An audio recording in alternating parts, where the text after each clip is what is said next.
Lots of stuff going here. Have enough for everybody? Katie, you have enough checks for everybody? Well, it's a if you table at the Wolf Swamp dinner with the Stars Saturday night.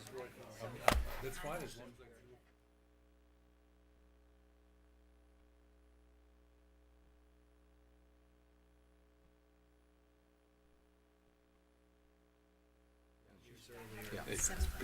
It was 7 o'clock.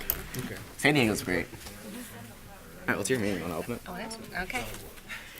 Good evening, and I'd like to welcome you to the joint special meeting of the Select Board and School Committee for March 18th, and we'll begin with the Pledge of Allegiance. I pledge allegiance to the flag of the United States of America and to the republic for which it stands, one nation, under God, indivisible, with liberty and justice for all. Thank you. The only item on the joint agenda is for voting on the new school committee member, and so I'll pass this over to Michael. Thank you. All right, so basically, we're gonna, in front of everybody here tonight is the order that we asked questions at the last meeting, and it's in this order that we will vote.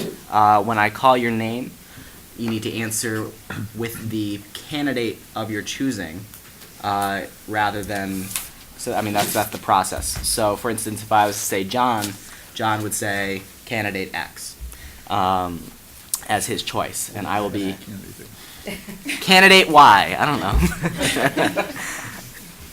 Michael, Mr. Smith. you might point out what it takes to get Sure. appointed. 1, 2, 3. We're missing one, so we need 10. So tonight it would take six votes for someone in order to be appointed. If there are not 6 votes for someone in the first round, we will move to a second round, rotating similar to the way we asked questions, and so on until, what is it, 4 rounds, and then we hit an impasse, or do we keep going? Yeah, I think it's 4 rounds, but after the first round, the person with the lowest number of votes gets eliminated, I believe. Yeah. So, okay. So beginning with person number 1, John, how do you vote? Michelle Grodzki. Marie? Michelle Brodsky. I vote Michelle Grodzki. Paul, or is not here? Katie? Michelle Brodsky. Alex? Mr. Brackman? Kim? Michelle Grodsky. Richard? Michelle? Janet? Michelle. Mark? Heather Laporte. And Liz? Michelle. All right.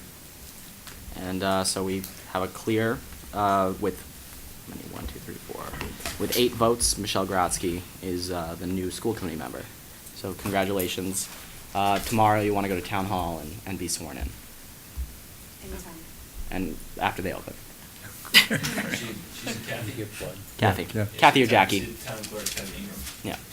She'll give you instructions on ethics and stuff like that. So, can I get a motion to adjourn the joint meeting? Second. I have a motion and a second. What's your meeting? What am I doing? And all those in favor? And this now ends the joint meeting, and we'll continue with. You're all welcome to stay for the budget. That's I just may. What part of the budget? I got tired last night, Mark, I'm sorry. Yeah. And you left at 10:15 or something, whatever. That's right. Congratulations.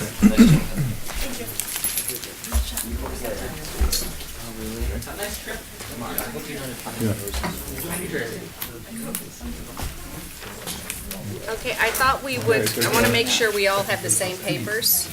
So we still are working off of that spreadsheet, and there is a follow-up spreadsheet on the enterprise fund. Stephen, do you have those? You had. Yes. And where are they? And we have the warrant. And do we have the hand? Does anyone have motions that they want to hand in, especially for the bylaw changes? No? Okay, I handed one out. Yeah, the one that you had, Okay, with the process. that's for later. So any for the articles or the bylaw changes? No? All right, so I handed one out for 10, but we'll just put that with your packet, and Stephen will give us the other. And I believe that I want to go back to the articles that are printed out now, and then we'll go back to the list. Before we Have we begin called the, it to order?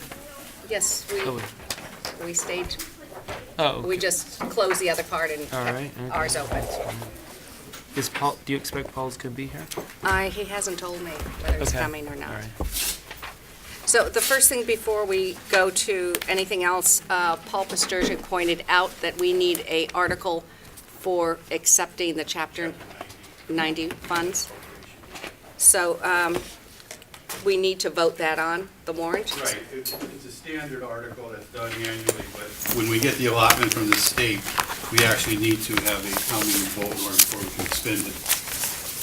So can I have a motion to accept We article? gotta open the warrant, and then we gotta put it on there, and then we gotta close the warrant. We have, Oh, yeah, because we- we had closed the warrant. You I had don't think asked we me ever- that. I don't think we've ever Oh, voted. to- Yeah, we did. We did. Yeah. I mean, it doesn't Really? matter. I was confused not to. 'cause It's I just thought we left it procedural, open. Alex. Yeah. I mean, we can, No, I don't think, we've had it on the agenda.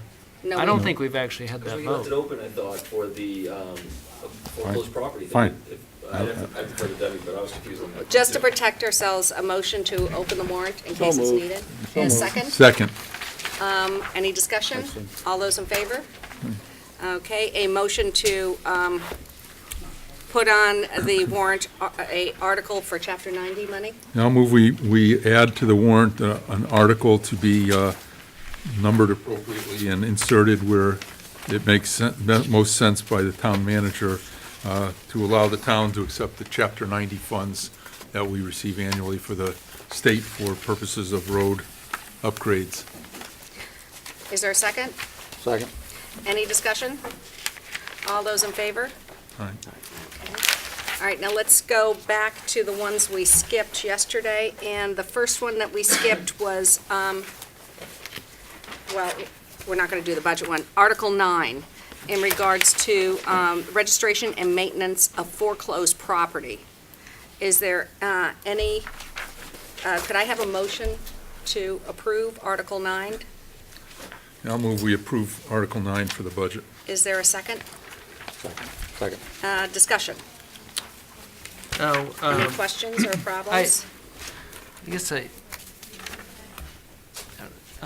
anybody, have you, Marie, or Stephen, have you discussed this with David Martell? I know he was here yesterday. Wrote it. Well, I understand he wrote it, but beyond that, I mean, I guess the issue I have, I mean, I understand we're sort of building on nothing, right? So that, this bylaw gives us more than, but I guess one of the questions I have in terms of the penalties is, you know, how are we going to get people to register? How are we going to enforce this? And maybe there's no better way to enforce it, but I can see if some out-of-state company buys a foreclosed property, doesn't register, you know, I mean, how are we going to, you know, what's the mechanism by which they're served and penalized? I mean, Well, we require them to register, but what if they don't register? I think, first of all, the reason this came up was about a year ago. I heard that banks and companies that deal with foreclosure know that they are supposed to register with most towns. So they've been calling Long Meadow and saying, do you have this bylaw? And when we say no, they're hanging up. So I think that it's a process that's well-known across the United States. Right now, my understanding is that the building inspector is having to chase down who owns these properties, where they are. And if we had this bylaw in place, we're hoping that they'll start coming to us rather than us having to figure out where they are and who is responsible for the property. And I would also add that it's a meaningful penalty, and that it's $300. And each per violation, but each new day that it's not Right. addressed as a new violation, so it adds up quick, and it goes on the property lien. So if a company takes title to a property by foreclosure, it goes to, you know, have to satisfy the lien before the property can be transferred. So that's how the town will get reimbursed if we're not, Paul right now assesses fines for various things and usually sends a letter. He can do certified letters if we don't get response. So he has his ways of, reaching out and doing enforcement now, but there's nothing really enforceable in all these cases. And again, it takes a lot of legwork for him to track these people down. I mean, really, truthfully, the most important part of this, in my mind, is the local contact requirements. It's one thing to know that Wells Fargo holds a mortgage and they're, in some far-flung location in their property division, but requiring it to have somebody local that's a property management company that Paul can deal with if the grass needs to be cut or if a window gets broken or something like that. That's what this is really all about. Not necessarily knowing who owns the property, just making it easy to have it maintained. And Stephen, you read this to say that you can attach the property? Yes, so their lien can be put on the property. Okay, I mean, it doesn't say that.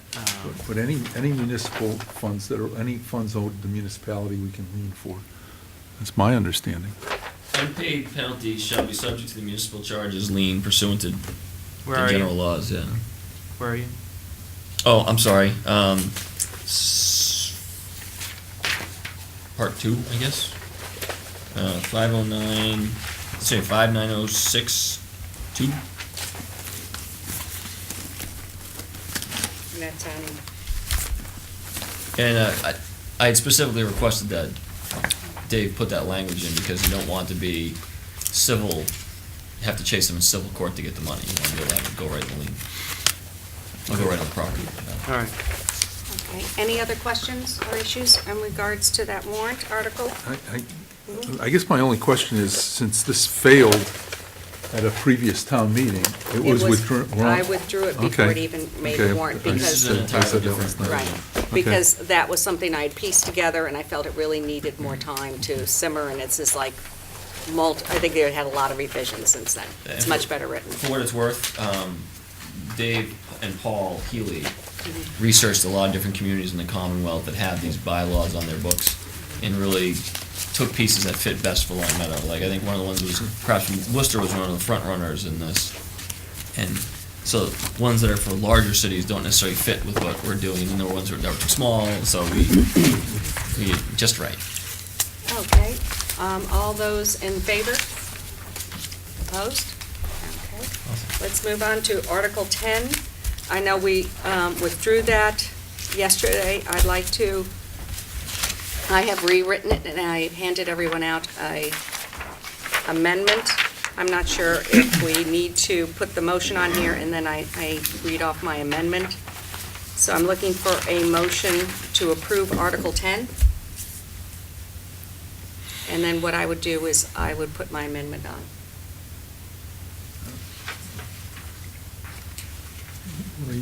While we're waiting for a motion, I guess I'm still trying to figure out what problem we're trying to solve. Actually, And it's, I heard it last night, Mhm. but I guess I'm not putting forth the motion because I don't understand why it takes a bylaw to do what we're doing. And honestly, your amendment still doesn't address the issue of who gets to kick off the non-attending. oh, it actually gives it back to the select board. And the select board will be making the decision if there's a vacancy and how to fill that according to the procedure. So what it is the select board is informed, and it gives us a mechanism. Right now, we don't have a mechanism, and it's not just one committee. I would say there's at least 2 committees that we have this situation in, and we need to be able to fill the spots, to be able to get quorum. And I think that it's something I've heard about my whole 3 years on the board, that there's been a problem with one committee or the other. The only change that Attorney Martell suggested is instead of saying unable, to say fails to participate. And I pushed off the 3 meetings because 3 consecutive meetings could be 3 meetings in a row.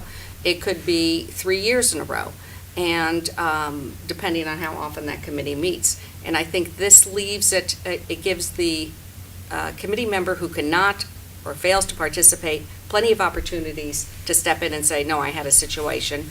It will then be informed by the town clerk, and again, the select board may, it does not need to fill the vacancy. If they've contacted that committee member and discovered, no, there is no problem, they are going to be at the next meeting, there was just a temporary issue, the select board does not need to go forward in filling the vacancy. But if they've discovered that the person has no intention of ever participating again, but they don't want to write a letter of resignation, then we can go ahead and fill the vacancy.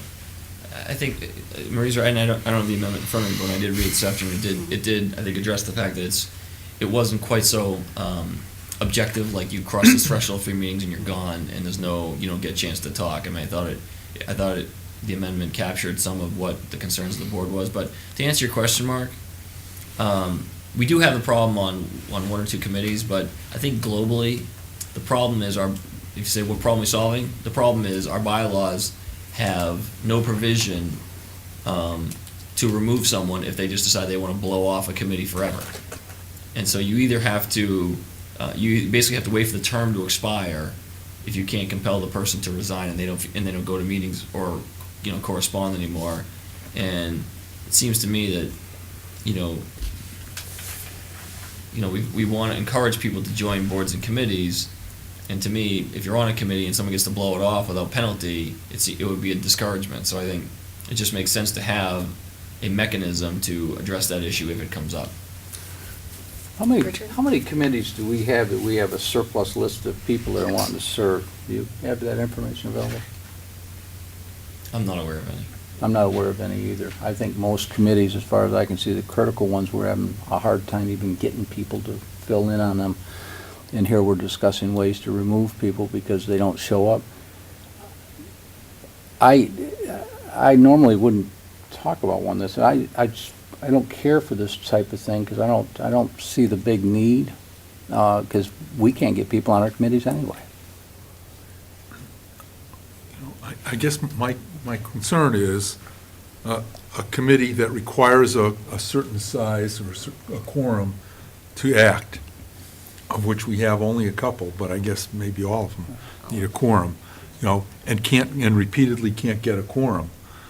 I think it's incumbent upon the chair of that committee to inform the appointing authority, us, of what's going on. Like I said, my only knowledge of this was at the Board of Assessors, and we didn't hear about it until we got letters from residents who were complaining that their petitions weren't being heard. But you couldn't do anything about it. Board of Assessors is a little different, but I think if it was, say for CPC, they couldn't get, or any committee. Zoning or planning. Yeah, capital planning committee is a part of the budget process. Say this is them, and they can't get somebody to fill, they can notify you, but there's nothing you can do about it under our bylaws. And Richard, your point is well taken.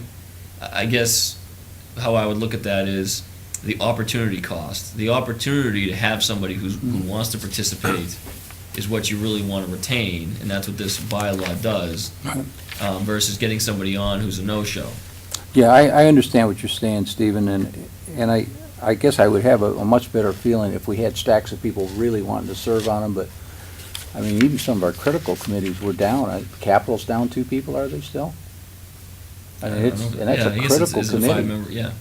And even a person that shows up every 4th time is better than not having a person there. And I don't mean to support that behavior by any means.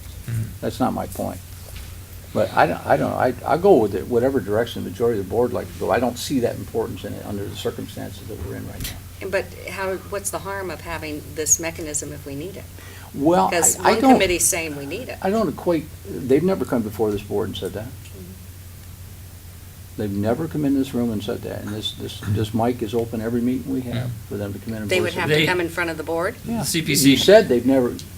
No, they did, they said, we have a problem, can we consider a bylaw? He made it. Who's the? Steve Weiss. Who is we and who did they say it to? Steve Weiss reported to me, and I told him that I would bring it forward. Okay. I actually referred the matter to Attorney Martell Mhm.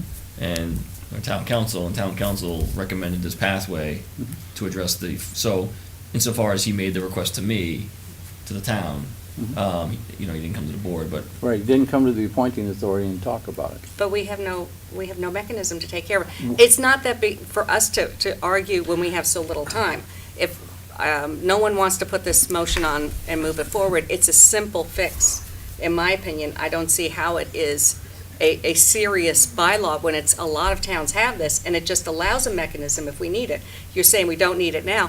Well, in 1 year, when we do need it, we'll say, well, we're really going to have to wait the following year till we get a Springtown meeting to get the bylaw into place. So if we want to tie our hands and no one feels it's important, we'll move on, but I'm not going to spend 15 minutes on it. I'll tell you what, I'll move to put it on the town meeting floor. I'm not convinced that the town meeting floor will pass it, but let them consider it. I'll move that we adopt Article 10 for consideration at town meeting floor. Is there a second? All right, let's move on then. All right, the next article we still have to do is, I think, is that the last bylaw one we needed to do? All right.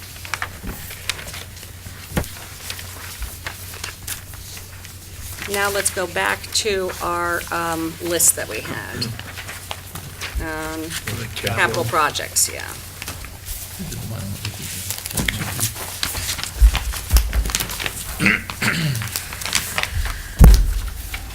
And we were down to the last vehicle, Yeah, let me, which I guess, I didn't notice this before, but I guess all of these are listed by number, and I guess that's by priority. Yeah, and I don't know if I said this last night.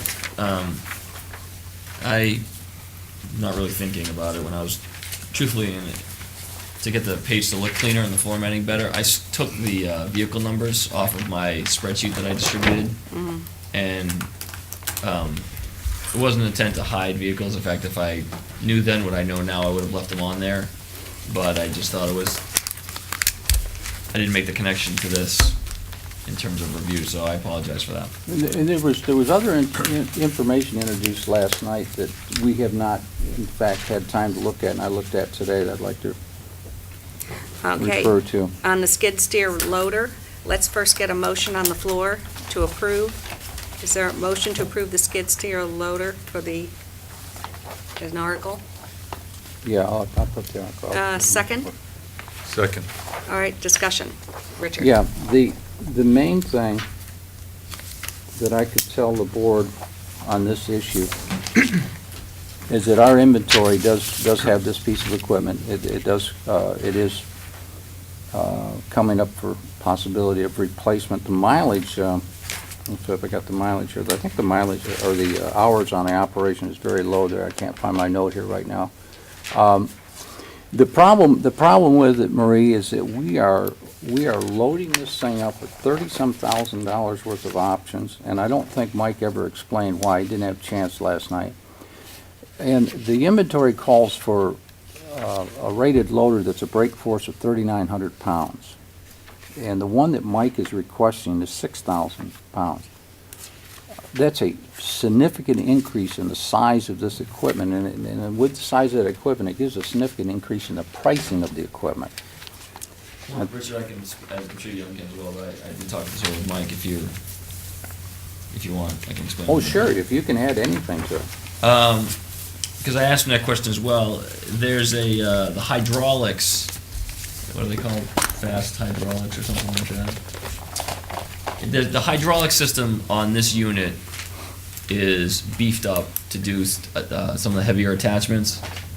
And one of the attachments that they want to use is, I don't know if it's a Miller or a plane or something like that, where they can... Asphalt plane. An asphalt plane. And so this is the minimum sized unit you can have, I believe, with the hydraulic system needed to do the asphalt plane. And a lot of that was watching what happened this winter. And so in the springtime, instead of doing, hand tamping hot mix, you can plane it and do without having to contract that or rent that piece of equipment. And then also snow blower, snow brush. I mean, there's a whole bunch of stuff you can do. There's a whole litany. Okay, the only thing that I'm going to tell the board is that our Director of Public Works participated intimately in the study of our vehicles. And at that time, his recommendations were to replace this vehicle with a 3,900-pound unit. He chose not to increase it at that point. There's got to be pieces of equipment out there that we just don't have to have because they're nice to have. And I'm not saying that sarcastically. But we have got a study before us, and I think now I've pinpointed just 8 or 9 times we've had deviations to the study in 2 years. So I'm about the point to recommend throw the study out because it means nothing. So What is your opinion on the skid steer loader?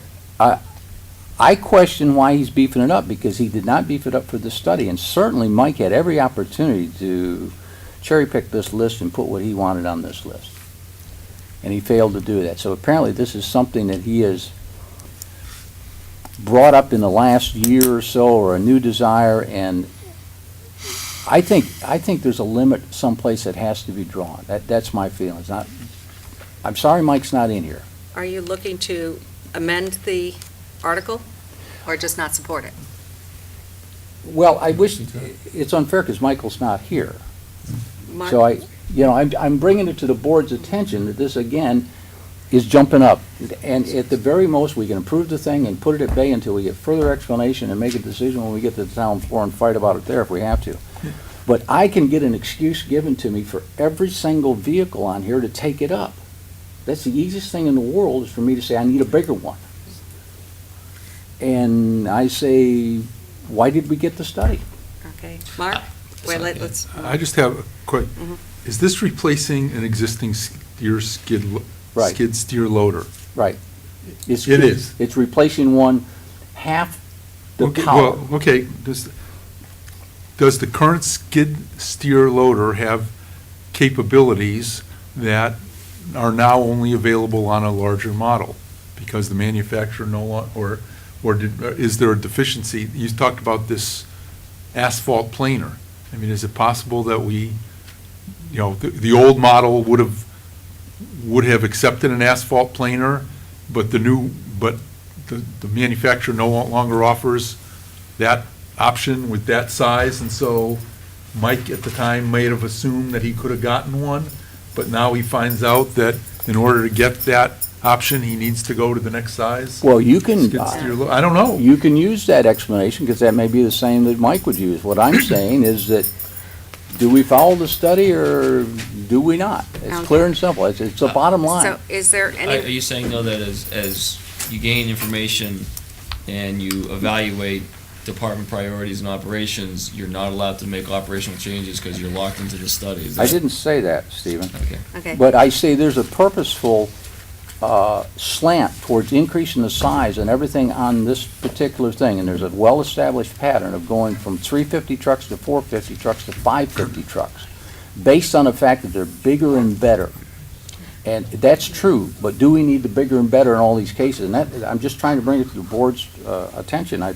do you want to amend it or? No, I'm just not go gonna over amend it. I'd like to have Mike in here to talk about it. He's talking about really going into a different type of program if it gets an asphalt plane. Okay, Okay, it's a whole different ballgame, and what it is, they'll actually have a mill on the front of this, and they can go out and mill.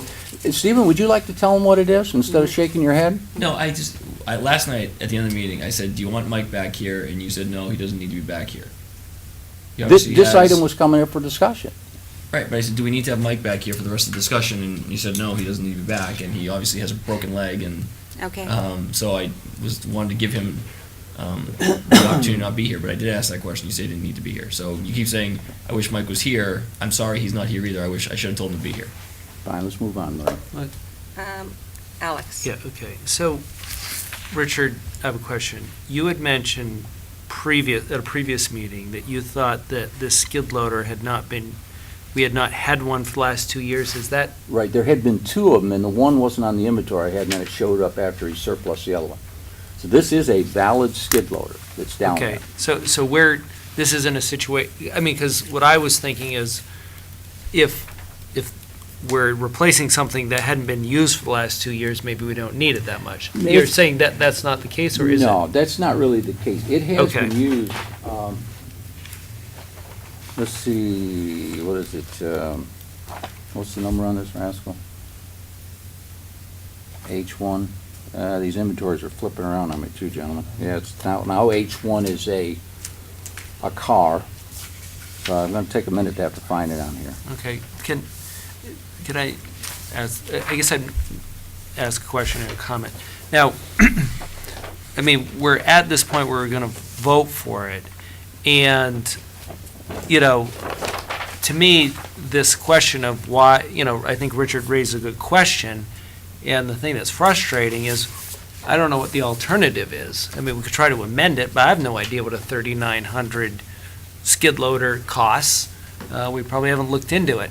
I mean, it seems to me that there's probably a fairly simple and perhaps compelling rationale for increasing, and I'm kind of left, having not heard it, but sort of guessing at what that rationale might be, and it just doesn't make me very comfortable voting for something that costs $75,000. The rationale was asked. I thought I'd explain that there are attachments that you can put on these bobcats, these skid steers, like an asphalt planer, like a heavy duty snow blower for Okay. large areas, that the smaller units, because the hydraulics won't run. And that's why Okay, so my question then is, what is it that we're doing, that we anticipate doing in the future that's different than what's happening now? Or maybe another way of saying it, what is it that we're not able to do now that we're trying to fix? I mean, like, that's the connection I'm looking for. we have to rent an asphalt planer if we want to do an asphalt planer. It skims off a couple inches of asphalt. I mean, I don't know the price of a lower model, but I mean, I know that we can use this model. Anything that can be equipped to go out there and do local repairs on pavement. Right now, we need to, get a fix in a small area. You need to get, you need to get a rent and equipment. This machine can do that, and there's lots of area in town that we could do in-house. There's lots of work in town that can be done in-house. I can see Okay. that more can be done in-house. Again, I don't have a price for a lower model, but what this equipment can do, there definitely could be more work that can be done in-house. Okay. The second point, and I'll leave it go at that, this particular piece of equipment is a 1995. It has a total of 1,500 hours on it right now. The normal replacement cycle on this piece of equipment is 5,000 hours of usage. So we're talking about a piece of equipment that is extremely underutilized in our fleet. And I hear what Yem is saying. I understand the little mini plan. I've worked with them. And I would expect that if we make these types of changes in our direction, that we could reasonably afford to have our Director of Public Works come in and talk to us about a program shift and explain where he's going and why is something increasing before this point. This should have been in this package. It was not in this package. Is that? Okay. You're talking Any- about a programmatic shift in operation. You're talking about adding new Correct, equipment and operational. doing Yeah. something We're different. talking about an operational. And I Okay. think, based on the fact of what I brought, this thing is 1,500 hours, the one we're replacing, it should have 5,000 hours on it. Okay. Any other questions? Lori, can I Well. just say something, because there was a comment made about, should we follow the study or the plan, and I'm not gonna put words in your mouth, to where it impedes operations, and quite frankly, the answer when that plan was, or the study was done, was yes, because the issue was DPW was being questioned about the vehicles. That study entailed the DPW and the town manager working with a consultant to say, here's what we want or where we see it going. So we're 3 years into it, and it hasn't even been adhered to from year one. So the answer to the question that you asked was yes, and that was the intent of the study, to follow that plan, so to speak. Okay. I understand what you're saying about operational shifts, but those would be the things to hear about. All right, any other questions? All right, all those in favor? We're on the skid steer loader? Yes. correct? Okay, just all making those sure. opposed? And, I'm abstaining because I wasn't here for all of the stuff. okay, all right, moving on. I think you, The next thing is, Marie, you just thought to announce the results of the vote. I got some Is- feedback from people that the Oh, they camera didn't hear. wasn't on us and don't oh, see the votes. don't see the votes? And they Okay. don't know, people at It's- home don't know how we voted last night, so It we was can change all 2 our votes. for, 2 against, and Mr. Santinello abstain. abstained. Mhm. So, Does not pass. does not pass. All right, so now we're moving on to an article for project development. I think we had more vehicles. Now, that's enterprise, I was gonna go straight through the capital list and then go back to the enterprise. That's the end of the, You don't want to finish the vehicles? now I wanted to do that with the enterprise funds. What do we, how about the four-wheel drive The water and sewer, do we do the four-wheel drive water and sewer pickup? Yeah. No, we haven't done I don't The- have that the- down that we did it. That's the water sewer. Right. I was going It, to, it's also got base dollars in it, Marie. it does? I didn't see Yeah. any base It's got dollars. 25, or, no, that one's strictly water sewer. Strictly water sewer. Let's just go through this list, and then we have a whole separate thing for water sewer. So project development, do I have an article on project development? Yeah, Motion? I'll move we approve the funds, capital planning, recommended funds for project development. Is there a second? Second. Second. Discussion. All those in favor? Aye. And it is a 5-0. A motion for project reserve. Yeah, I move we approve $10,000 in capital stabilization fund for project reserves. Second, Discussion? yes. Is that enough? And I'm asking you, since you're the one who does project. This is the fund that if we bid out something and we're short, that we go into that, correct? Correct. Okay, so other than reserve fund request, this is what we have, and is 10,000, based on the projects that we've been doing lately, 700,000, million or whatever, do you think that's enough to have in there for, so in other words, whatever we're doing next, if we bid out $1 million, or put a project cost of $1 million, and it comes in at $1,150,000, this isn't enough to cover it, or do you think 10,000 is enough to have in there as a buffer? Because my concern is it Yeah. isn't. I Yeah, just- do you feel it's enough? Have we tapped that a lot? No. We haven't. We have a balance from prior years that we're still bringing forward, actually. Okay, Mm-hmm. so I guess that answers the question, it is enough, okay. Any other questions? Okay, all those in favor? Aye. Is, Richard? Aye. Aye, okay, 5-0. Let's move on to, I'm looking for a motion for pavement preservation. I move that we allocate $500,000 for pavement preservation, which is not Chapter 90 money, correct? Correct. Is there a second? Second. Discussion. Yeah, Mark? I understand the $500,000 is a round number and not necessarily set on project amounts, defined project amounts, and we did this last year. But given the fact that our capital total is greater than our $1.1 million, I guess the question is, should we figure out how we're going to pay for these before we just approve them? Or are we going to approve up to a limit and then, and then go back and figure out either how to pay for them or which ones to eliminate? Because without projects, it could be that we're going to do just as much of our next priority with $420,000 in this line item as $500,000, or even $380,000 as $500,000. But $500,000 puts some constraints on us. So Well, I guess I'm concerned that we've got money without knowing how we're going to pay for it yet. Well, the process I was thinking of going through is to go through, just vote things forward, and then go back to see what we're going to bond, and if we have problems, we could go back and amend the article. If I can report the running tally, Mhm. we are at, general fund, we are at 525 so far approved. Thank you. Okay. And so if you look at 1.1 as the 2% general fund, we have another 600-ish to go. And then if you add the 153,000 that could be available, either as debt service payments or just to spend for cash, so. I'll also add that with all the warrant articles, there's still about $50,000 in free cash, too, if you wanted to add that to the total. I'm sorry, could you, I didn't quite follow that. With all, we have an available balance in free cash. I don't know the exact number, but taking into consideration all the warrant articles as they're presented, and if they were all approved as presented, we would still have about $50,000 left in free cash that we could apply towards capital items if you desire. And what, from Well, my, I'm still not getting, because my sense of it from our presentation a time or two ago is that we were going to be looking at a free cash balance of around $900,000. Next year Okay, so $50,000 is for, is what we have available currently for this fiscal year. Certified this past fall. okay, understood. and when you say 5-year project request, 2,500,000, that's what is recommended for this year? No, it's five. But that's for the full 5 5 years, okay. And so to be able to keep that up, we would have to be spending 500,000 a year And the map is still behind you to see what you get for that amount. for 500. Yes. This is what we'd be doing.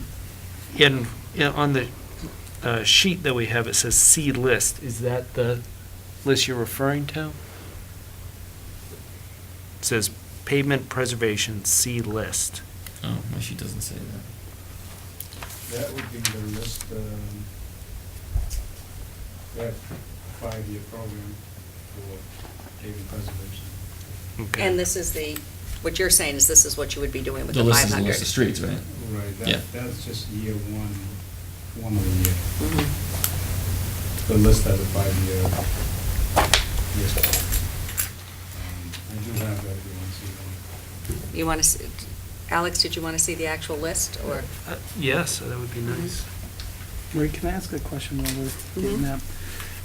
Next on the next one down, which we don't vote on right now, is the Chapter 90 money. So this would basically put a total of 900,000 that could be used for paving, but some of the Chapter 90 money is going to be for guardrails and sidewalks, is that right, or we have separate?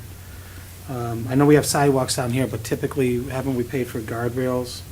Well, I guess we're doing that separately, too. So all 950, I'll answer my own question, is for Yeah. pavement, right? So on that list that you have, it's just going down. Yes. And when the project runs, when we hit 950 or 940, we're stopping, and there's 10 grand left over. Just so, I mean, I'm making up a number. But I mean, we're gonna go down that list until we get as close to 950 as possible. And then it stops and it goes back into, We'll carry it forward to the next year and add, whole Right. process, start all over again.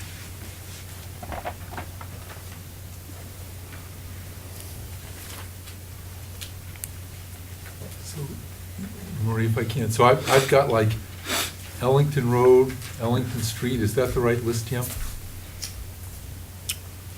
Or, it must be, 'cause it's gotta be with that share. For year, which year do you? FY '15? Full Swamp, Ellington, yes, that's right. Okay. Do you want to read it for Alex to hear? Mark? Well, actually, Oh, I think you've he's got it? handing it to Okay. me. This is the FY 15. Okay, thank you. and 16, up to 19. Okay, thank you.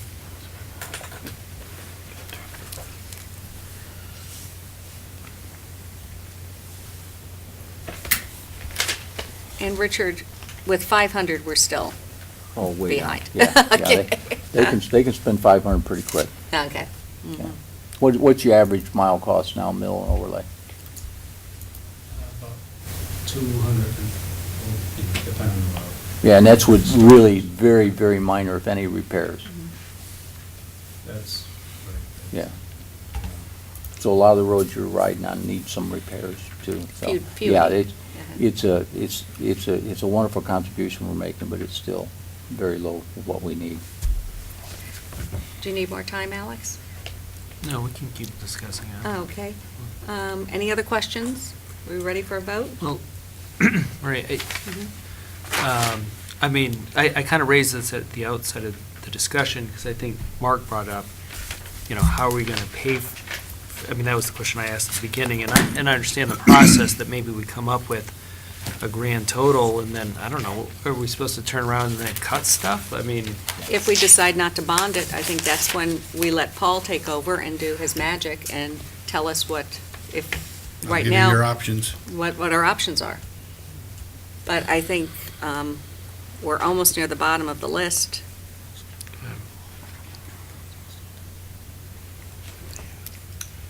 All right, are we ready for a vote? All those in favor of the pavement? Okay, it's 5-0 is the vote. Let's move on to Is that in guardrail. favor or against? Motion for I move to guardrail. approve $30,000 expenditure for guardrail replacement as part of the 5-year program. Is there a second? Second. Discussion or And- questions? is this the one on Bark Hall Road, down by the swamps? Yeah, that's the one that was done last year. Bark Hall. Wait a minute. if we- Oh, you're talking about paving? that- No. No, the guardrail. 30,000 guardrail. Where are we doing the guardrails? There's a list, I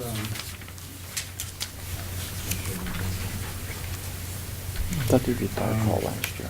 the sections on Pondside Road. Chestnut, Chiswick Street, says need replacement, Forest Glen, Lincoln Road, all this.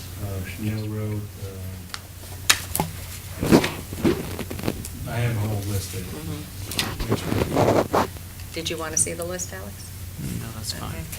All right, any other questions? I had one question. Yeah. Yeah, have you identified any new locations in your study work that we need rail in town? I have not, but in Mass Highway standard, anything that's less than 3 to 1 slope Right. required guardrail. And we have not.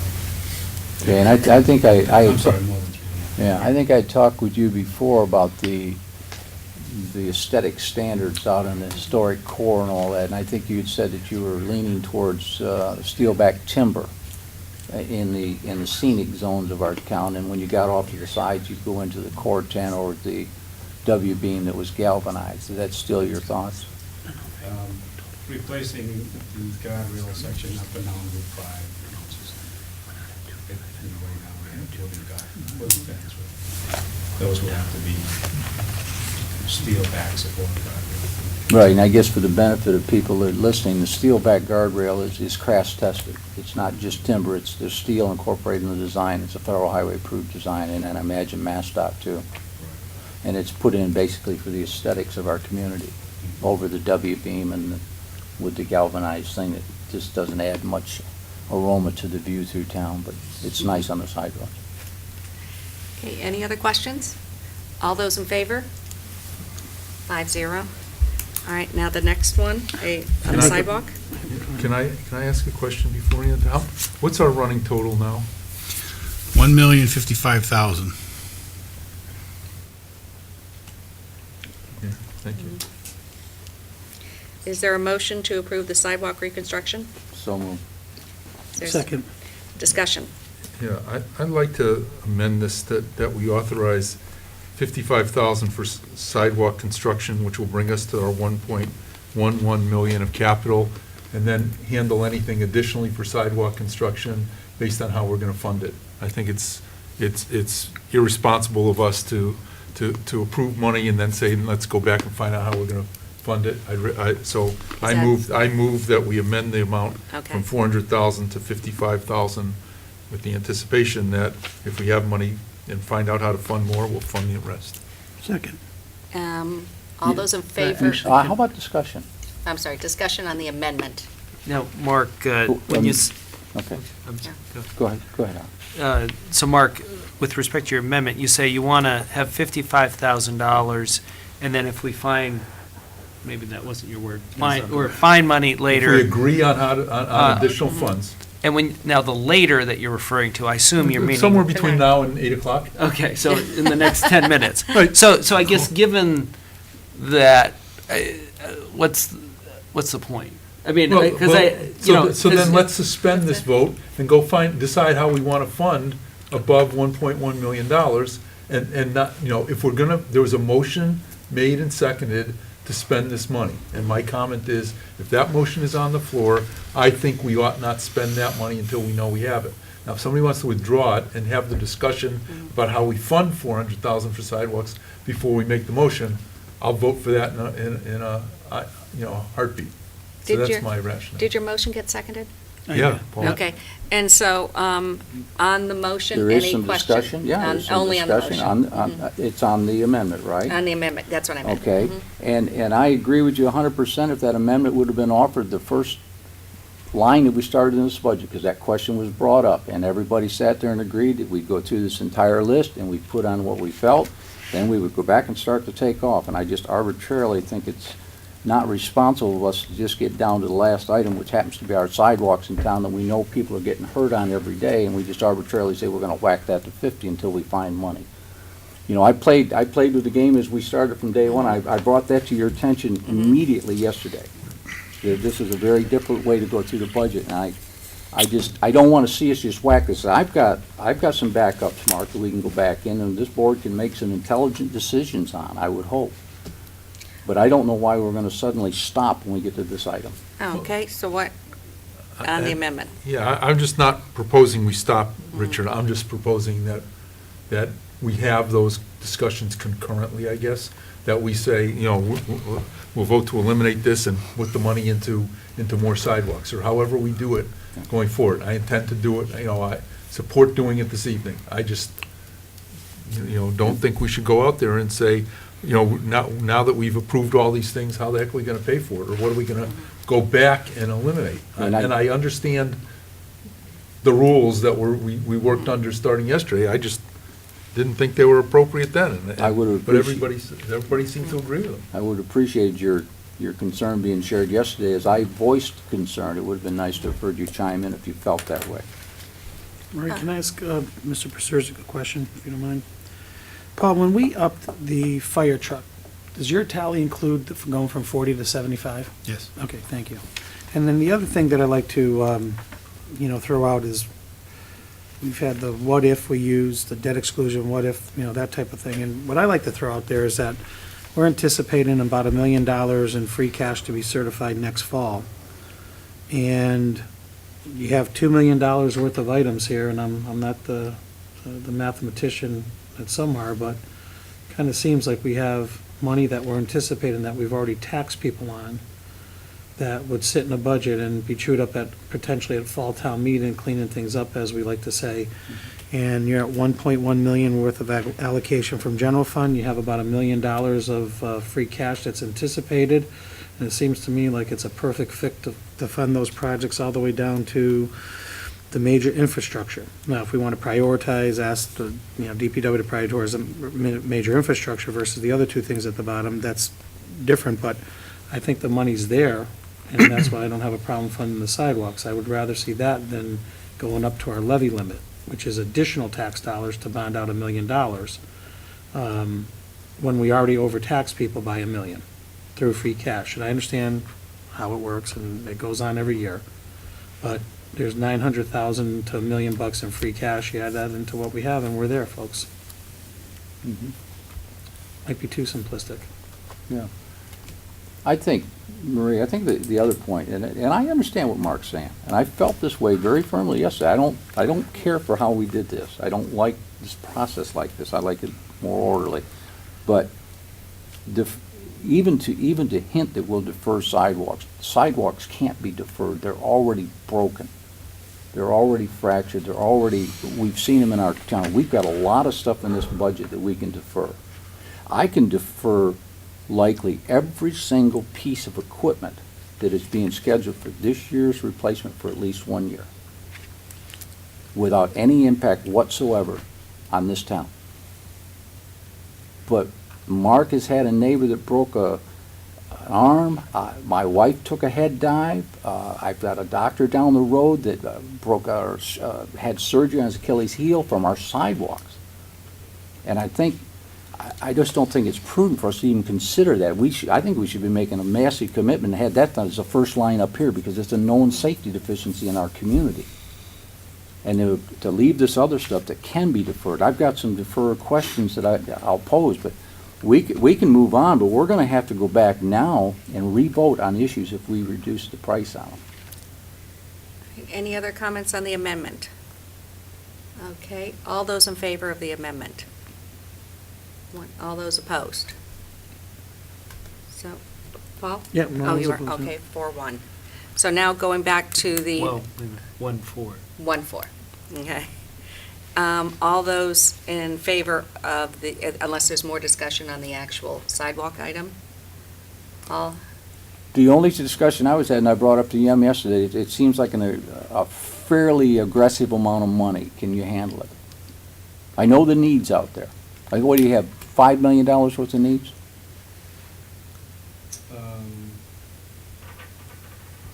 I don't have the number on the sheet. Maybe I'm using the wrong mill. Maybe it was lower than that. It's a fairly significant number, I think, the last inventory. isn't that outsourced? Yes. Mhm. Yeah, $45 a linear. Done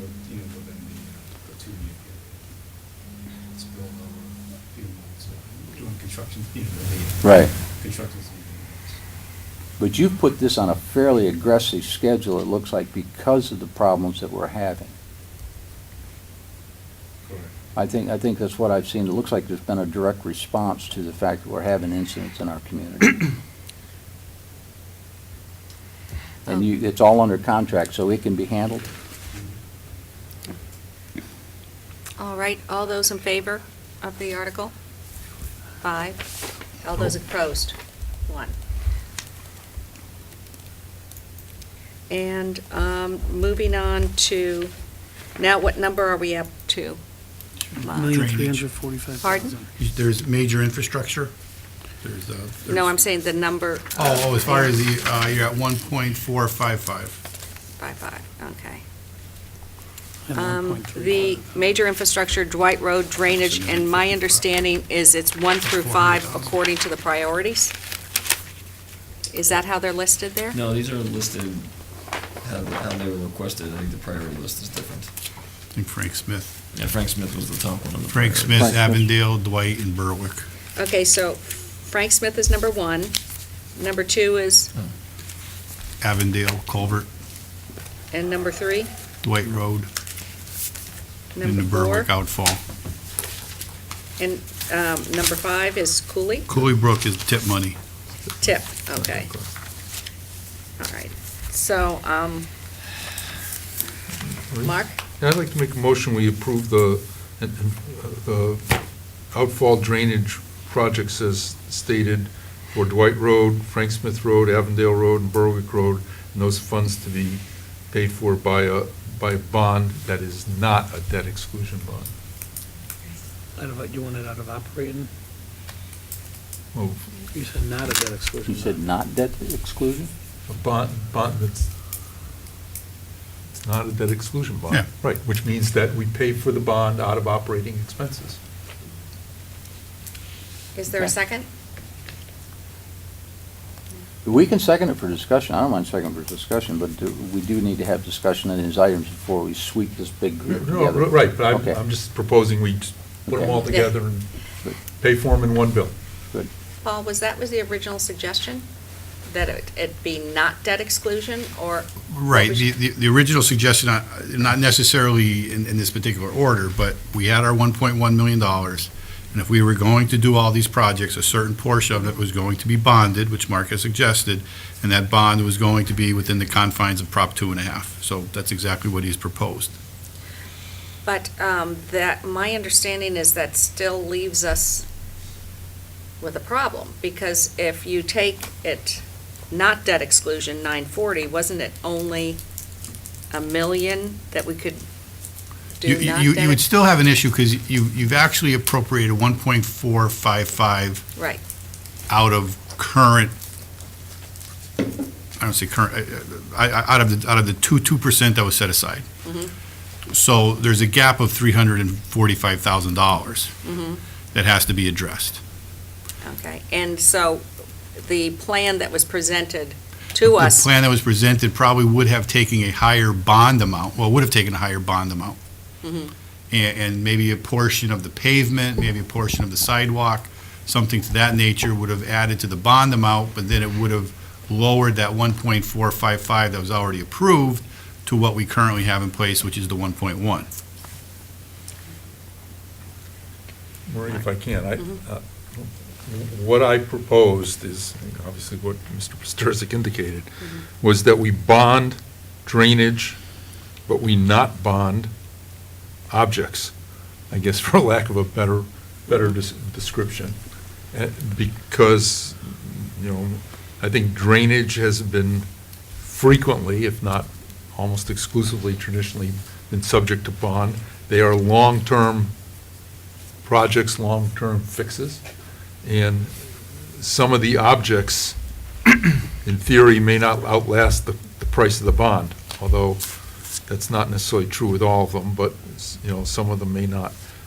Certainly if we're doing changes to buildings, that might qualify under my theory, but that's what I was trying to do. And yes, we are, as Paul said, $345,000 above available funds in the money that we approved for objects.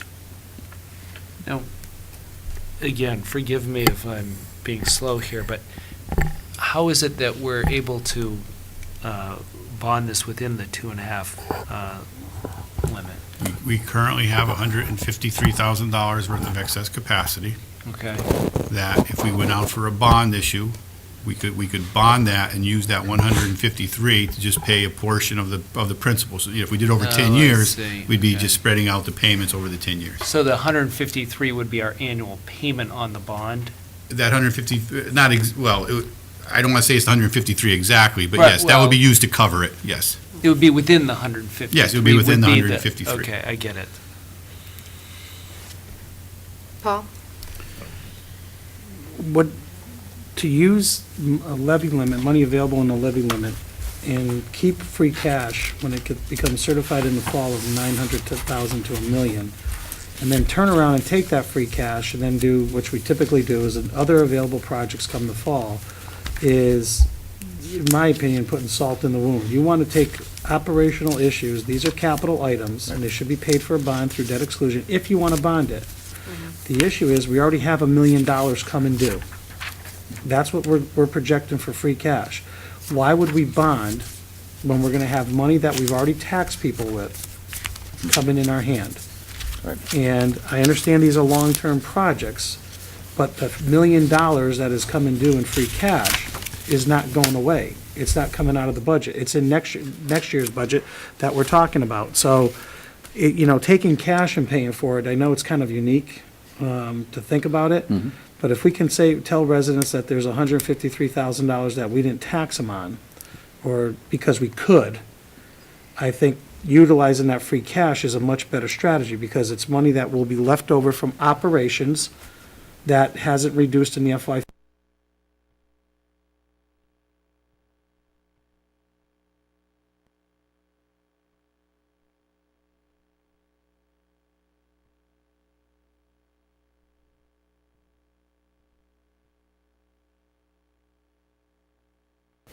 Salaries or something like that. So my only suggestion is that, or comment is that we have known free cash coming due.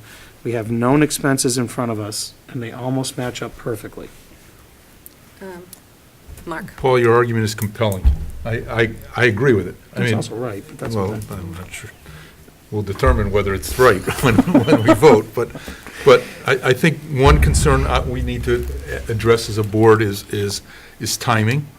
I suspect that several of these projects might get started before the fall. And so in order to do what you're doing, and I could support that totally, we'd have to do things and move a lot of things around. For example, defer the things we can defer till the fall, till we have the free cash. Perhaps even some equipment purchases till the fall. And then take that money that we just voted for that equipment and put it into the projects that we want to start. And I will leave that up to those folks. well, the problem is, I think, and I agree with you, we could leave it up to them, but we've got to go to town meeting and say, here's what we want the money to do, as opposed to saying, we've got 2.3 million or whatever the total is now worth of needs. We're going to pay for some of it out of this year's capital plan and the rest of it out of the fall. Trust us and we'll work it through. I don't know that we can do that. We've got to have something for the warrant. So somehow, we might have to work out what gets deferred to be purchased with the free cash in the fall. And I'm okay doing that. I think if I can make a recommendation. Yeah, what is your recommendation, Steve? Because I agree with you, that you'd miss the entire construction season for this year if you did it in the fall town meeting.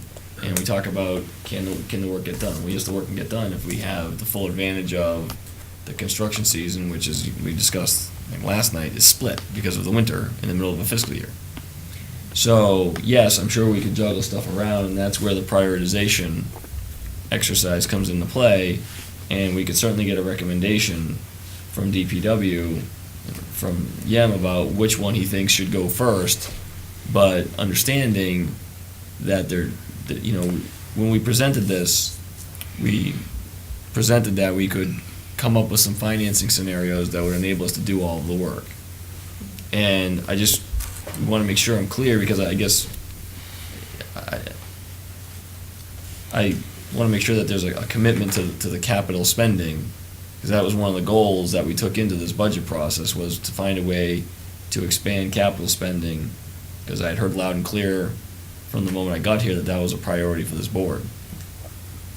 Well, I'd like to hear, could you again repeat how you recommend the funding of Well, I these think projects? it really is just, I guess what I would say is, if we know that we can do, especially now with some of the reductions that have been made, we can, and we have to get down, we still have the quint to look at as well, but if we take the whole suite, and Paul and I believe that through the resources available and some of the funding mechanisms we've talked about, we can get all the work done, then let us put together, in advance of town meeting, I would guess.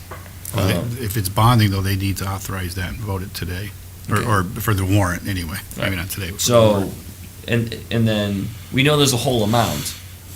What pieces get put into what place is something we can figure out afterwards, but the work is fixed and the amount is fixed, and those are the two important things. How we shift things around for scheduling is just a secondary question. And I guess I would say, most communities that I'm familiar with, do bond for capital projects. I don't know if there's I hear what you're saying, Paul, but, you bond because it's very difficult to be able to pay cash for these large-scale projects, and when you're gonna get a 30, 40-year life out of an underground improvement, it does make sense to borrow for it. Richard has a question. Richard?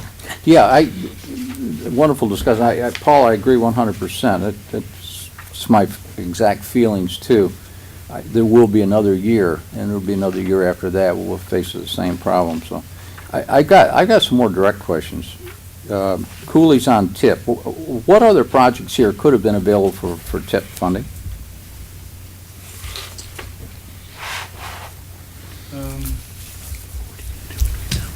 TIP is really pavement preservation projects. Mhm. Would Dwight Road have qualified as TIP? Drainage typically, doesn't qualify under TIP. We just happened to sneak this one in because we are proposing, I think, a quarter of a mile of road surfacing. Okay, let me do a follow-up question then. Cooley Brook, that one's already underway. What is the design status on these other jobs? For the one listed here, or the TIP? For the ones that are listed on Dwight, Avondale, and Berwick? Dwight, just looking at, if I look backward, I would need 3 weeks. Okay, let me, I guess I can simplify it. Is every project here doable this year if the money's available? Yes. Within the construction season?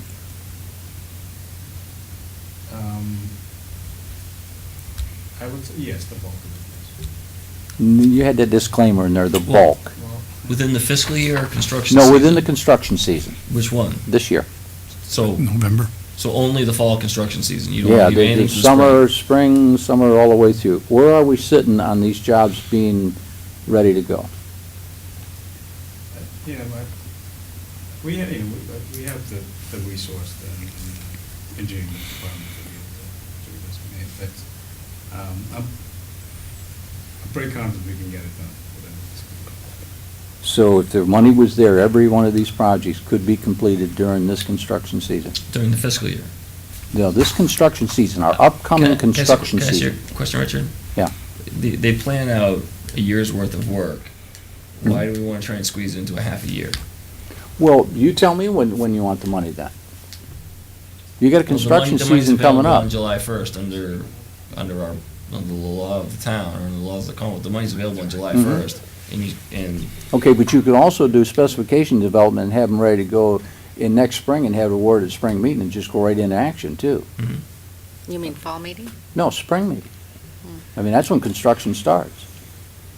right, like the work we're going to be doing, say, come April, is work that was approved at last annual town meeting, Mm-hmm. because we're still within our fiscal year. No, I understand, but that's, I think the point you're saying, that's hanging money up for a long period of time too, and I'm just wondering why we hang money out to dry that long. Because if I had projects ready to go right now, ready to go to bid, and they're on here, and they can be done this construction season.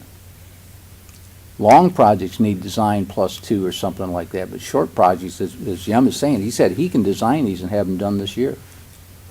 I guess, I mean, if the contract could be signed ahead of time, that would expedite the process a little bit more. But if you can't sign the contract, then the contractor wouldn't be able to Right. start sending all the submittals, shopping for the materials. I think the key here, if you can't, we can put it out to bid, you can prepare the bid package ahead of time. Well, is there a possibility, just talking, that we need to shift some of these approvals to the fall town meeting? I mean, is that gonna help better on the cycle of getting these projects done? What's the goal, Richard? Not hanging cash up for a long period of time. I guess I'm not sure I follow, because the authorization is for a fiscal year. I understand that, Stephen. Right, but I guess I don't look at that as hanging cash out. It's a one-year authorization for the fiscal year. Well, I'm saying if you had a contract ready to go and it was bid and ready to fly right now, as soon as you get authorization, you can award. And we do that on projects. Well, why couldn't it be done on these? It can be done on these. And I'm not saying we can't get it done the construction season. I just say, I don't know, I don't think that we could make that determination with 100% certainty right now. Well, I wouldn't ask them for 100%, just 99. I'll give you an example. We saved a significant amount of money because we awarded the contracts for fiscal year 14 to one contractor. Mhm. Because of an economy of scale, we saved a bunch of money. We gave up something on the schedule, but we saved a lot of money. That we felt like that was a priority. Wait a minute, let's give a And correction. can I Let's give a finish, please? correction. He Can I bid them please low. finish You my didn't make a statement? decision to May- award may the I please economy of finish my scale. statement? So, had the one of the contracts that we issued Mm-hmm. was for Laurel Street. Now, rather than have them try and tear up Laurel Street in November, when he was ready, we held him off till April Mhm. because of the winter weather. I'm not sure I understand what we're hoping to accomplish with this. Well, I think the example you use is a pretty bad example because the information you put out wasn't the fact that we designed it that, that's how it came in with competitive bids. And in fact, in reality, it did handcuff us a little bit because we had one contractor doing 3 jobs and wasn't big enough to get all 3 of them done in one operating season. That really is the reason we're in the next year. Okay, They could have all been done last year. The contract was awarded. Okay. We need to bring the conversation back to the Yeah. motion Can I that's just- on right now in regards to bonding. You've tied the financing with all these projects and the approval of all these 5 projects together. So does anyone have a question in regards to the projects? Okay, first? clarification to the chair. This discussion is very pertinent to these items. Yeah, this is not an offside discussion. This is an active discussion on how much money and whether we obligate it properly and whether we need the big blocks. I just want that point to be known. And these questions that I've asked the engineering firm were totally appropriate in the discussion that we're talking about. Alex? I mean, I guess I'm looking at this a little bit broader perspective. I mean, one of the things that we've been talking about since I've been here and before I got here was the huge overhang of capital projects. I mean, you've Mhm. talked about Right. $300 million of needs. I mean, if we're recoiling from bonding out, what, $900,000, I mean, I can't even, I mean, how are we ever going to tackle a much larger number? I mean, to me, the idea of using every bit of our free cash to deal with these projects is kind of a prioritization of austerity over tackling these problems. So, I guess, and if we were in a situation where we had very few needs and, preserving, keeping, our free cash as low as possible made sense, I mean, that'd be something else. But, that's the thing. I keep hearing how important capital is and how these needs are so compelling. But then when the rubber meets the road, we're not willing to even bond out a small amount that's within the levy limit. I mean, if we're going to be serious about tackling the capital infrastructure needs of our town, we're going to have to do much more than this. And I think trying to finance it with this year's free cash sort of sends a message to the town that we're not going to be serious and that the problems aren't that dire. So I think we should think about that. I have my hand up, I'd like to respond, because first of all, I don't think that sends a message that we're not serious. How does spending $1 million above and beyond what's expended at capital level say that you're not serious? What I said was what I stated was an alternative to taking the levy limit, which means we won't tax people to the max. So think about, that's a unique concept in government. You don't tax someone to the max and then use the money you already overtaxed them on to go back in fall town meeting, Alex, we'll find every excuse to spend that money. We do it as a town all the time. And the issue is you have $1 million in your hands, and yet we want to raise taxes to pay for the same million over 10 years. That's not austerity, that's stupid, in my opinion, to pay for a bond for 10 years when you got the cash in your hand. Now, if you're saying there's other projects that warrant another $1 million, then that's when you can start talking about using the 153. I just gave an alternative. I don't think that's any less serious than taxing people for a 10-year bond. $1 million is $1 million. Where it comes out of isn't the issue. The issue is we already have it. I'd like to speak on it and then go to Paul. I think that it makes sense to bond major infrastructure that's going to last over a large period of time. I think that another issue is we should be discussing on what we're going to be doing with our free cash. And also, I hesitate to wait for the fall. We're way behind in our infrastructure projects. Drainage, we're finally starting to catch up. Pavement, all I've heard is bad is we're really behind. So I don't want to lose this building period. So I would speak in support of these infrastructure, because there's two parts, that I approve all 5 plus that, or all 4, and the other that it would be bonded. Paul? I just want to add, procedurally, we can accomplish what Paul has recommended. But I do want to give you procedurally how it's going to happen. Since free cash is not certified, all these would go to town meeting and they would be what is known as raised and appropriate. So that's fine. And when you come to the fall town meeting, what's basically going to happen, you're going to have an unbalanced budget. We have more uses than sources. You are going to go into the fall town meeting and you are going to use $900 or $1 million worth of free cash to balance the budget. So just be aware that that is going to be the vote that town meeting is going to have to make in the fall. The other thing that I'd like to caution you on, in using that amount of free cash of next year's projection, it leaves you very little to get through the remaining of the fiscal year. If you have a bad winter, or if anything else comes up, if free cash is not available, you'll be going into your operational stabilization fund.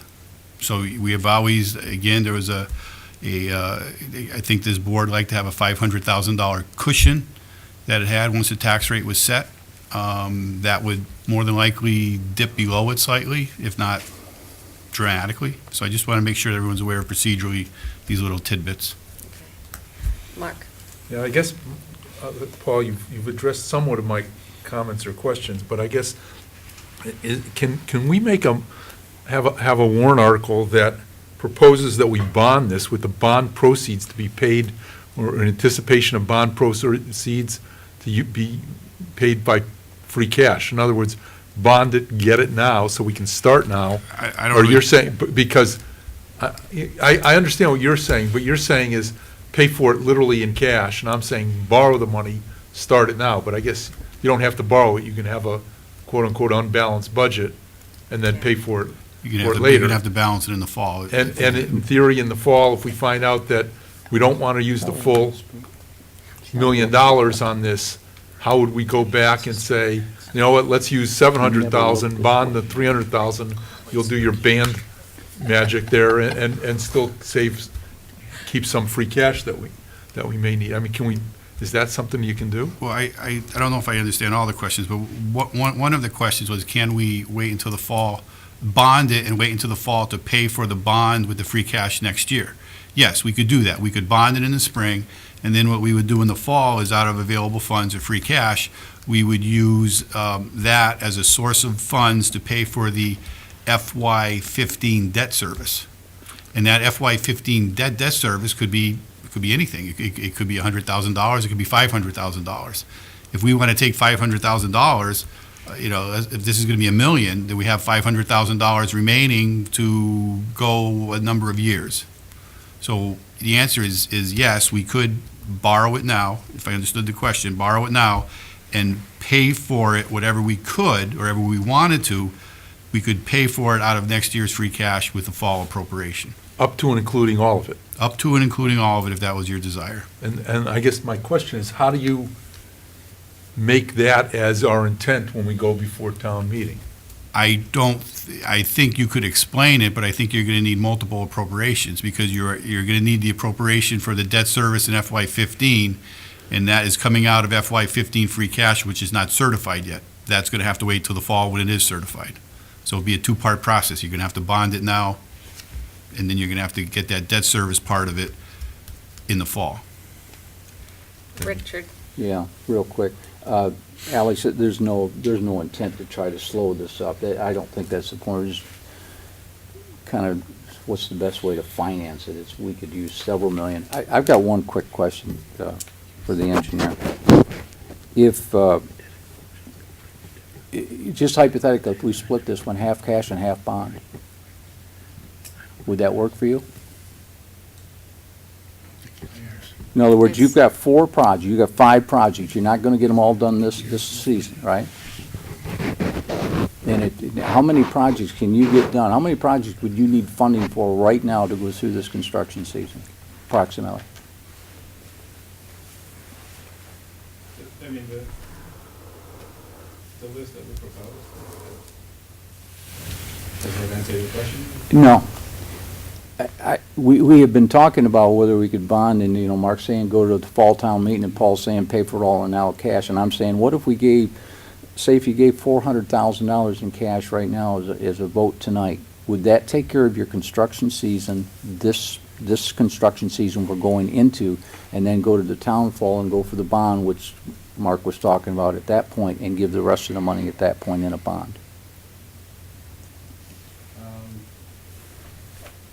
That would work, but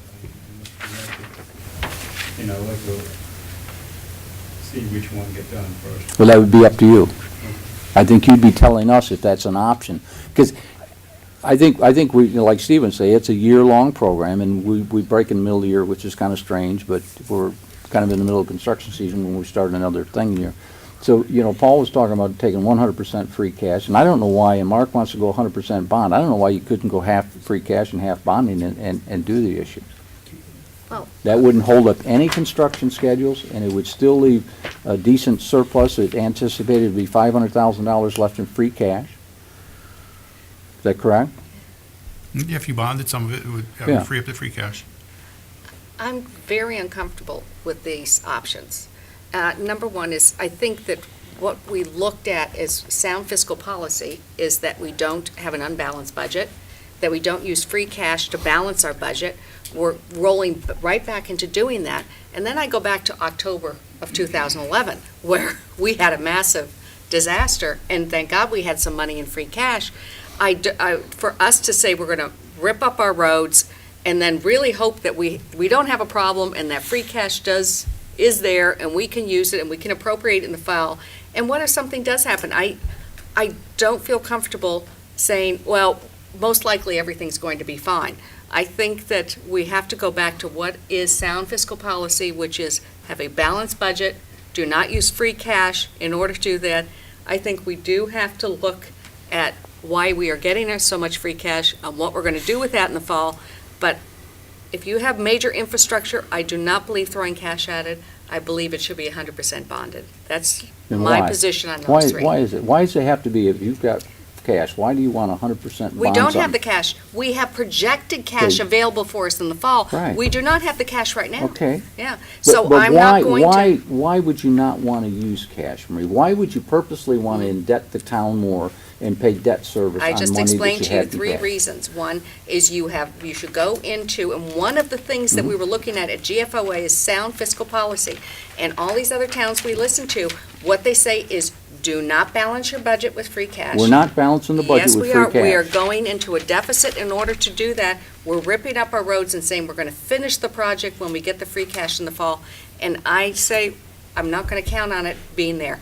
The odds are that everything's going to be fine, but I do not believe in having an unbalanced bad budget. For clarification's sakes, the budget does not go out of swing until he obligates those contracts. 'Cause right now, it's all on paper, and we're just playing with paper. No, we are making That, but the balance, Yeah. there's nothing happens to the budget until there's a contract let and that money's No, obligated. if town meeting makes an appropriation, Yeah, I have to record it at that point in time. But you can record it, but it's not spent at that point. It's not spent, but it's recorded. So It's if- deficit. if I don't have the source to match that use, I am out of balance. Right. So whether it's expended or not, it is an appropriation, it's a legal Mhm. authority to expend. Right. But it's still not, it's obligated but not spent. Correct. Right. But And it's a that's what I was deficit. talking about. It's a deficit. It's a deficit budget. Paul? One thing I didn't suggest was delaying projects, because if you're using free cash, I mean, we already have projects that didn't finish in the construction season, but they are gonna be finished in the fiscal season, or fiscal year. My use of free cash, or my recommendation of use of free cash, doesn't change any of that. It still allows for projects that, it doesn't delay them, we wait till the fall, if we know the money's coming, there's gonna be some projects that aren't gonna be done in the construction year, we just talked about that. And the question I have for Mr. Pasterzik was, last year's budget balanced at town meeting? Was it balanced at No. town At the meeting? spe- at the special, at the annual town meeting? No, it was not. Thank you. And that's, all right, I think, And I think to that point, it was an unbalanced budget. The schools hadn't spent the $353 yet, but the budget was still out of balance. Yeah. That's the point that we're trying to. and we balanced to it with Richard. free cash, And then we balanced it with free cash in the fall. which is not what we've been trying to get Which is away what I'm- from, is not being Right. sound fiscal And policy. don't say that we're trying to get away from it. I think Yeah. almost every year we've balanced the budget with Which is free wrong. cash in the fall at some point in time. That is, Whether it's operational Yeah, or, the amounts have varied, but you're right, it's a normal process. I don't think we're going to change anyone's mind. I say we go ahead with the vote at this point in time, unless there's questions. can I Uh-huh. know Mark made a motion. Right. Was it seconded? That's the only question I have. Yes, I believe Richard seconded it, so we could start the discussion. Okay. Yeah. Could you look Seconded. and see? All right, You don't well, have a I'll second? second it. Okay. Okay, thank you. Alex I just- seconded it. All right, I just wanted to make sure we're voting on something that was actually seconded. Thanks. That's- okay, all those in favor of the 5 major infrastructure projects being approved with, Four. and, 4. and bonded? All those Out opposed? of- Wait a minute, can you clarify that was out of operational dollars, not debt exclusion? I'm sorry. I think it was said with bond payments to be made out of, Operational dollars. Okay. Okay. And so the vote was 3, and all those opposed? 2. All right, now let's go back down to the DPW facility is the next one. And Can I ask a question before, you've appropriated 1.455 million out of non-bonding. Right, We do not have 1.455 available. right. Do We are, you wish to address that issue with some types of changes or Fall of free cash.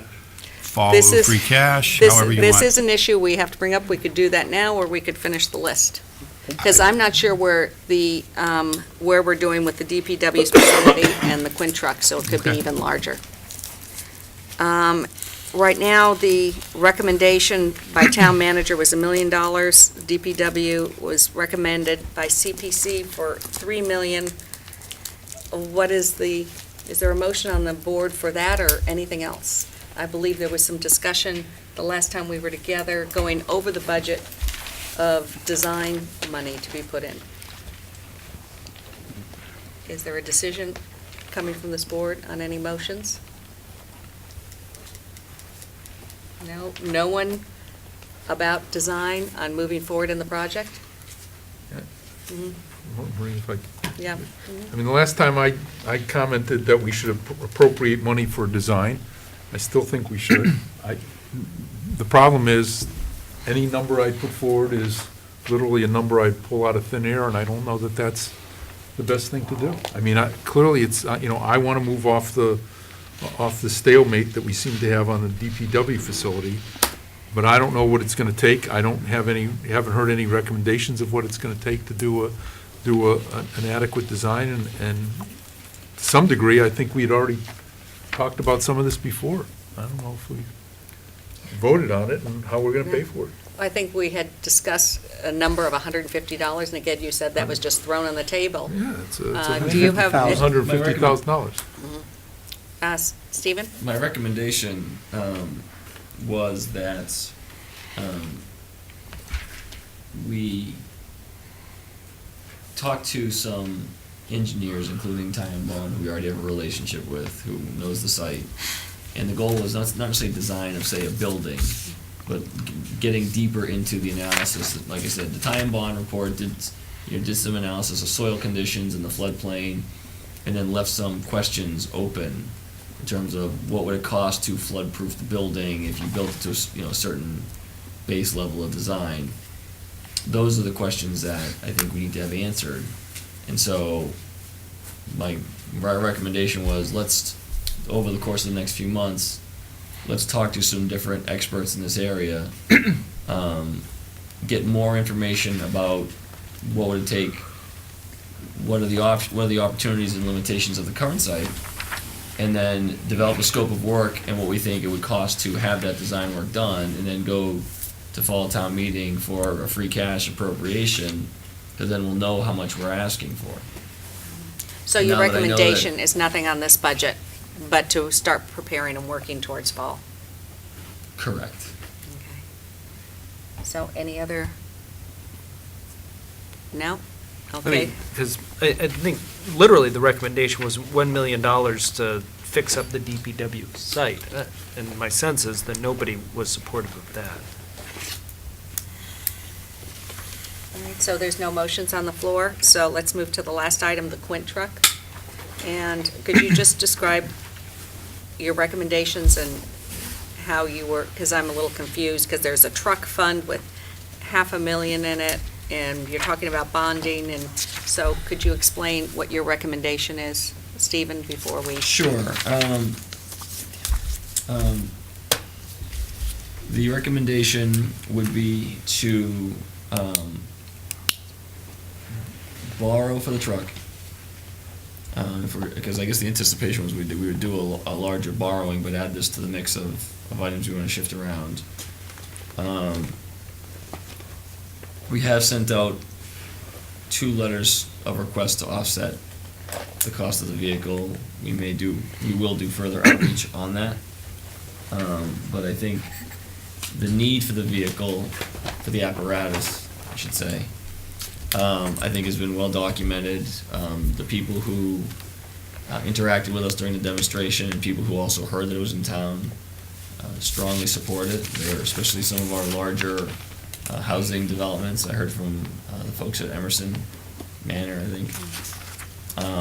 And even though we haven't asked Glen Meadow, I know they support it as well, and they pay full taxes, so, but they are open to possibly providing a contribution as well. So I think this is something that is needed. We have to replace an engine anyway, so my recommendation would be to borrow for the amount for the vehicle so it can be ordered, and then whatever contributions we're able to generate will offset our cost. Then I'm confused, we're not using the truck, we have money put away in the truck We do have fund. money in the truck fund, it's about $250,000. $250,000. Mhm. The other engine is also, I think, 19 or 20 years old and will be needing replacement in the next few years. And so now that we're upping now the contribution is going to 75, I guess my recommendation would be hold off on the truck fund for the next truck purchase, which will then be capitalized enough to buy a regular engine. And then because we'll have 2 brand-new engines, and if we continue to put 75,000 a year away, we will have more than enough funds to replace those 2 in the future. And we have enough money in the operating budget to pay for this bond? This would be, then how are we gonna? I mean, we could, I mean, but given the fact that we've appropriated this other money to bond, Mhm.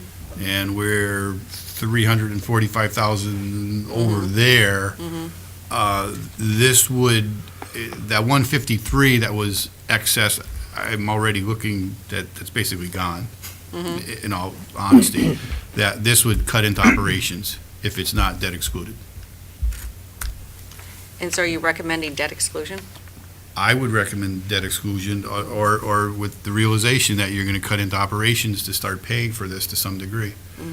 The only other option is something I threw out a while ago with the anticipation of some 0% COLAs in FY16, that you look at that money to start using to pay for this truck. And you wouldn't cut into operations at that point in time. Any other questions before we decide how to put the motion, Mark? Yeah, I just remind the select board that we took a vote on this vehicle some time ago, and the decision was that we'd spend that we would, at least my understanding of the vote was that we'd spend the money available for a non-Quint truck, which was about 400, I thought it was $450,000. I'm now told it's $500,000, whatever it was, for this, and buy a Quint truck when the supplemental funds were available through donations, or were available from other sources. They're not available yet, and until they're available, that was our decision. I also, with all due respect to our town manager and whoever made the recommendation, the purpose of the truck fund was just so we don't go out and borrow. Right. That was set up in I'm going to say 1992 or something, but certainly around that era, at $75,000 a year, and the plan that we buy a truck every 8 years, starting to sound more and more like you, Richard, that we buy a plan every 8 years, we ought to have $600,000 or 600 and some odd $1,000 in that truck fund every 8 years. And I think the comment that says we should buy a Quint truck now and then in a couple of years we're going to need another truck, again, doesn't follow this, determined plan that we don't need a truck every year, every 2 years. We need a truck every 8 years, or that was the agreement, that we have a truck every 8 years,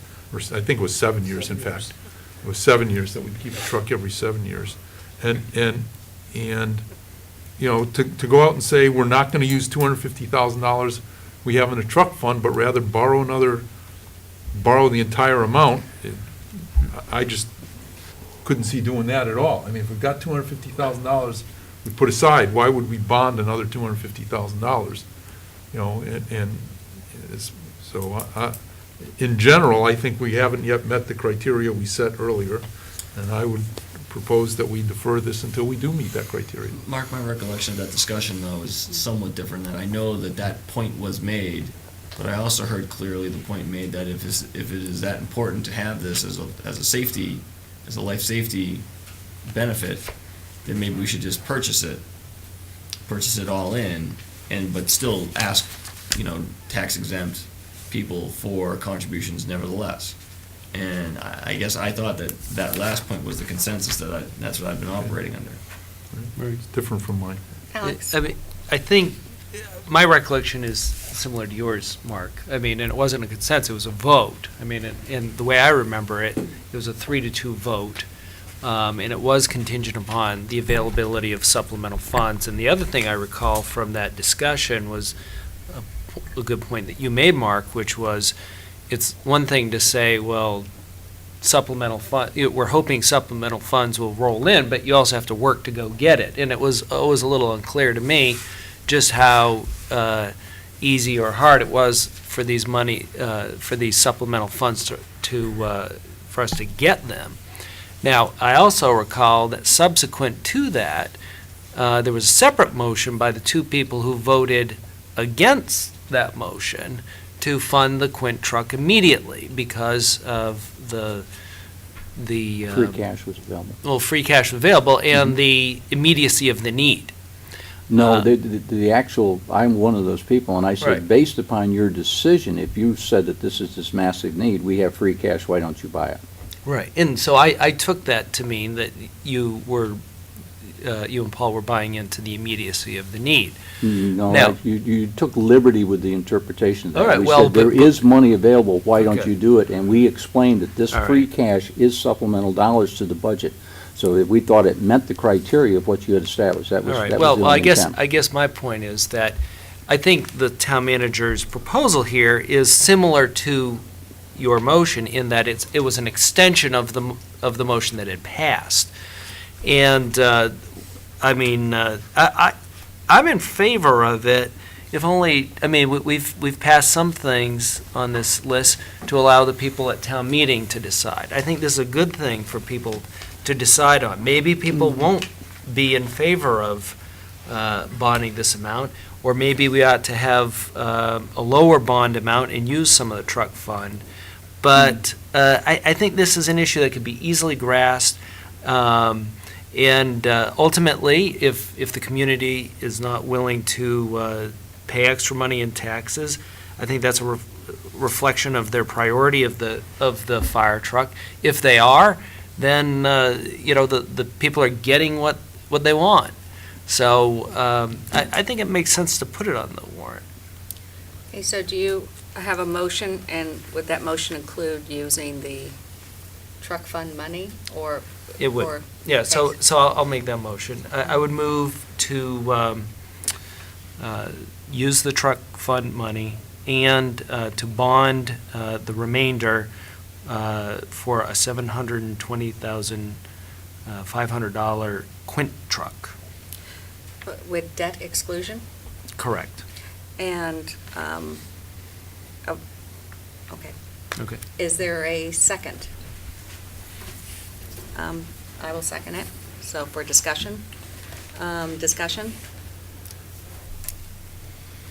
Paul? Alex, we're also going to add $75,000 to that 250 as part of Okay. that, so I don't know if you're thinking of using that additional 75 or Okay, so that would be 325. 325, Potentially we'd borrow available to us. 400. Okay. I personally think it's a good idea. This is the type of item, I think that it's really the responsibility of our legislative branch, which is town meeting, to make that decision if this is what they really want to do and they want to spend the money on getting the Quint truck. This is something that's been discussed for many years, and I think it's time for the residents to be able to speak up on what they really feel they want. So I do support the motion. At the same time, I think that it should be made clear that this purchase would be very valuable to many of the nonprofits in the area, and that we continue to have that dialogue to see if they can help support the bond that would be necessary going forth. Any other discussion? I have a question. Mhm. To that end,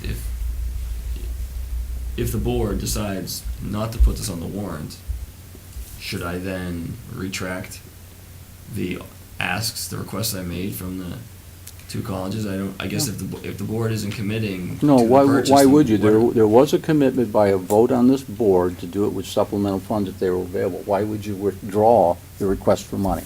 If you were to walk in here right now with what Mr. Gold said with a supplemental cash, this item would be passed. It was already passed and approved if you had supplemental money in your hand.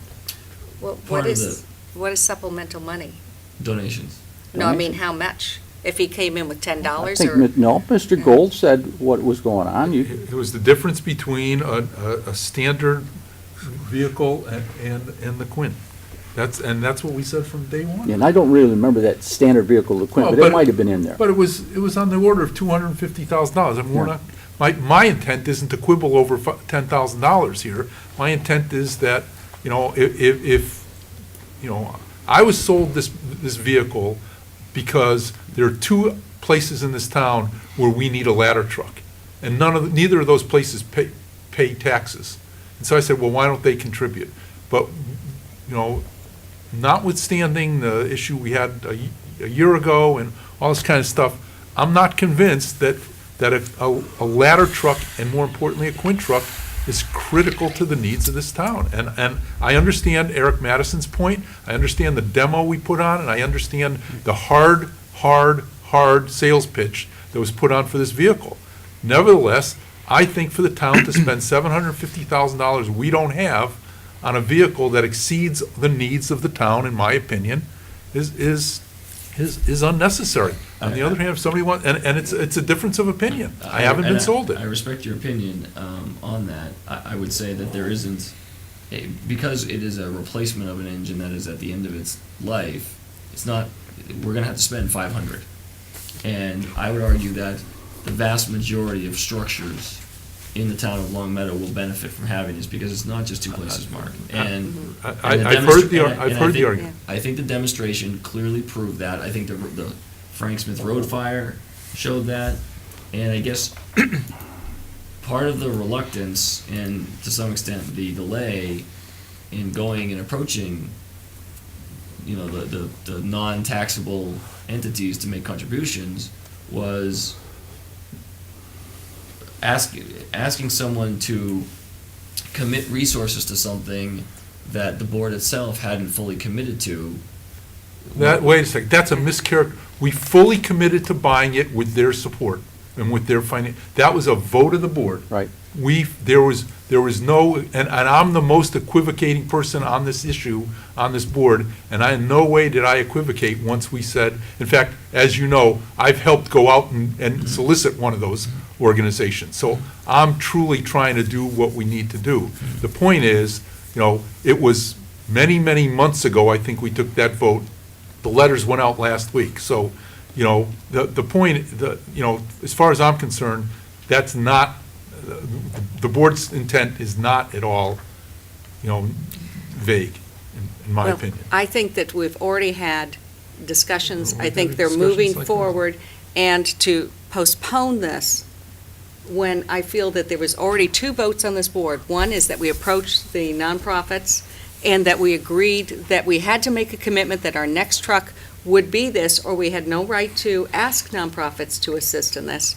But beyond that, I think that this is something that really should go in front of the residents of this town. To have one or two people decide that the residents don't have a right to weigh in on this, I think that this is a legislative body that has a right to say, if they want to go in and they're going to vote it down, let them vote it down. Speak against it on the floor, speak for it on the floor, but let it be an article that goes forward. I think that we've too many times have been going back and forth on this board saying, oh, we want it immediately, or we don't want it until we get money from the nonprofits. Oh, no, we need $250,000 commitment from the nonprofits, or we're not going to go forward on this. I just think at this point in time, it really needs to be in front of our residents. So I'm strongly supporting the motion.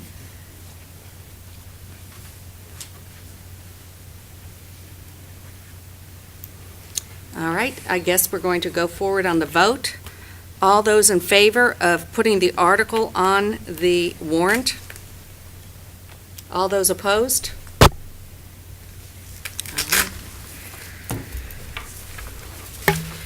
And is it true that a citizen's petition can go forward until we close the warrant? I understand from Attorney Martell, all it takes is a citizen's petition to be handed in to the town manager anytime Town clerk, before the yeah. printing of the warrant, according to Attorney Martell.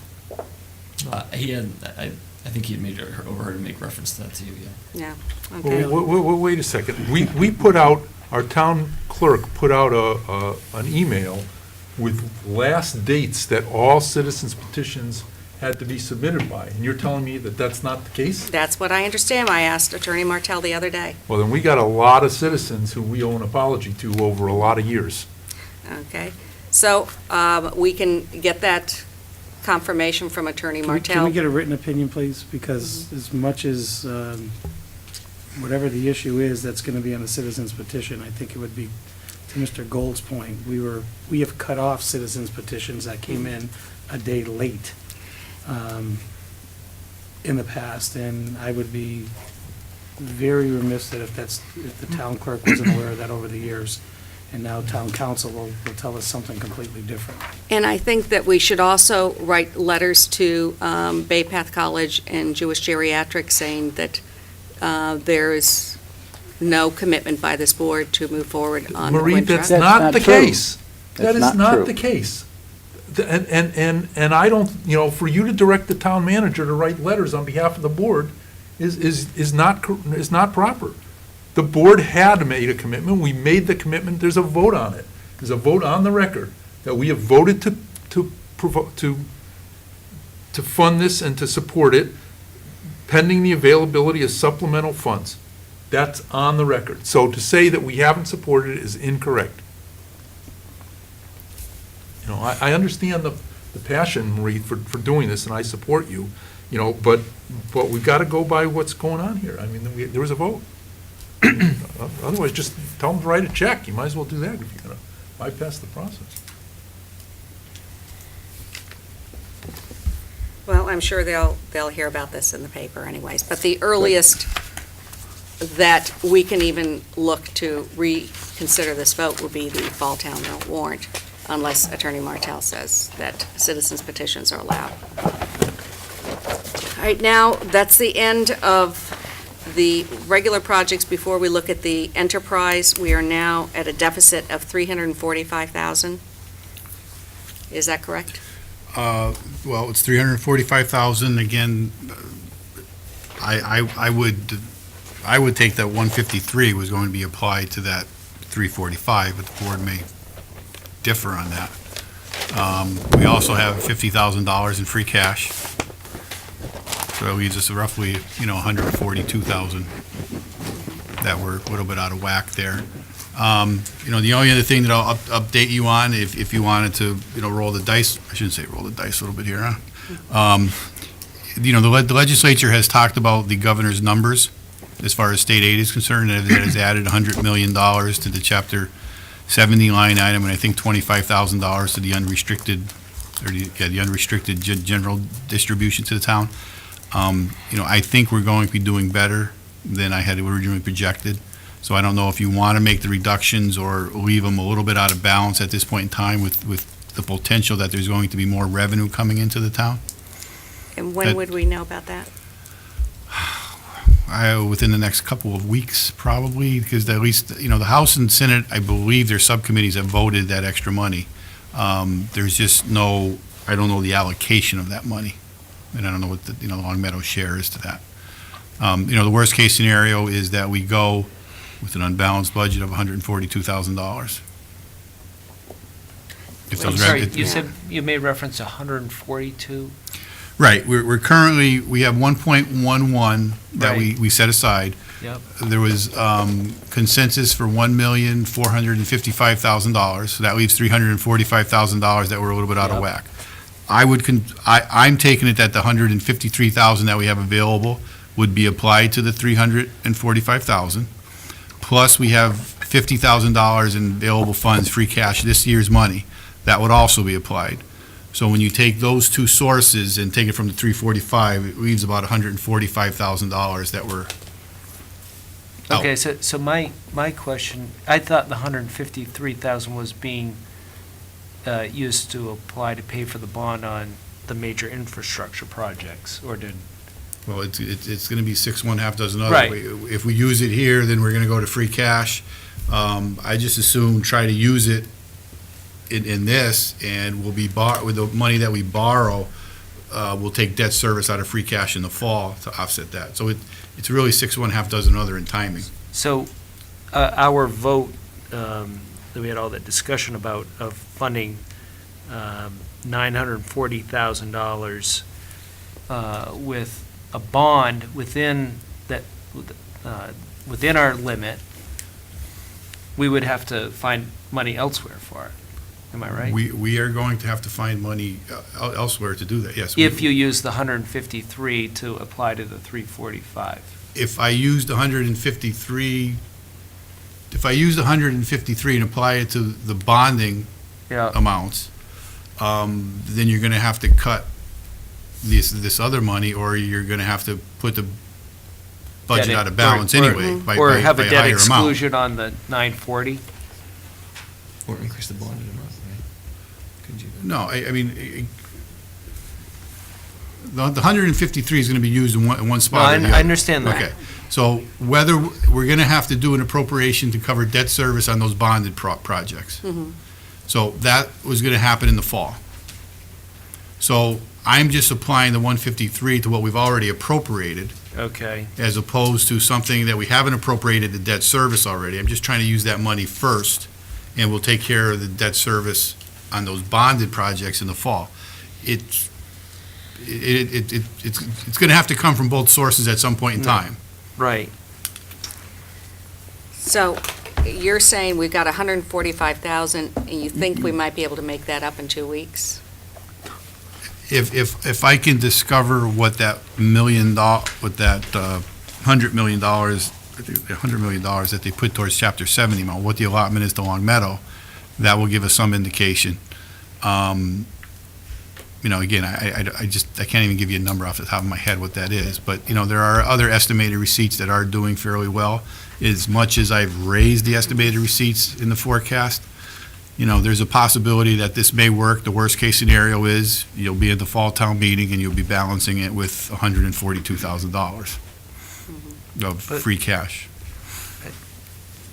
Mark, you're the one, I'm still not understanding. I thought, it feels like we're spending the 153 twice. I mean, because that was the whole premise behind your motion, right? Correct, and I, If you want to spend the 153 towards the bond amount, Then we have Then you gotta come- 345. that's fine. Then I'm going to come for another amount to balance Right, this right. out anyway from free cash, so. So I guess my question then is, if we took the 153 to apply to the 345, how would we be financing the 940,000 in major infrastructure projects? So it's going to be bonded, and then we would come up with a debt service schedule that we're going to be looking for money out of free cash to fund that first year's debt service.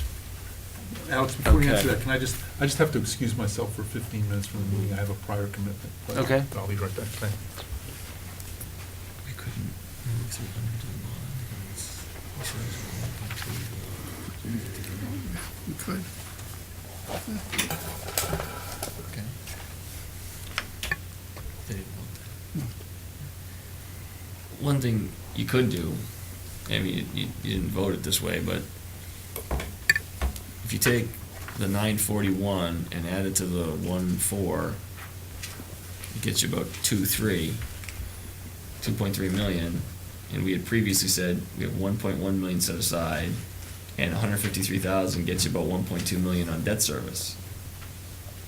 So rather than do this, perhaps, I mean, the vote's already been taken, but perhaps we could, I don't know, reconsider the question or something, and just shift $300,000. If we took $300,000 out of the pavement, as an example, and applied that 300,000 portion to a bond, I think is what Stephen's just trying to say, Right. that we could Okay. do it in that fashion too. So in other words, the difference between 1.2 and 940 would help get us over this deficit, this 345. Right. And therefore, we wouldn't have to bond anything with the debt exclusion. Am I Well, we're not bonding anything with the debt exclusion at this point in time anyway. Right. But, I mean, I'm assuming, let's say, for example, we didn't have the 153.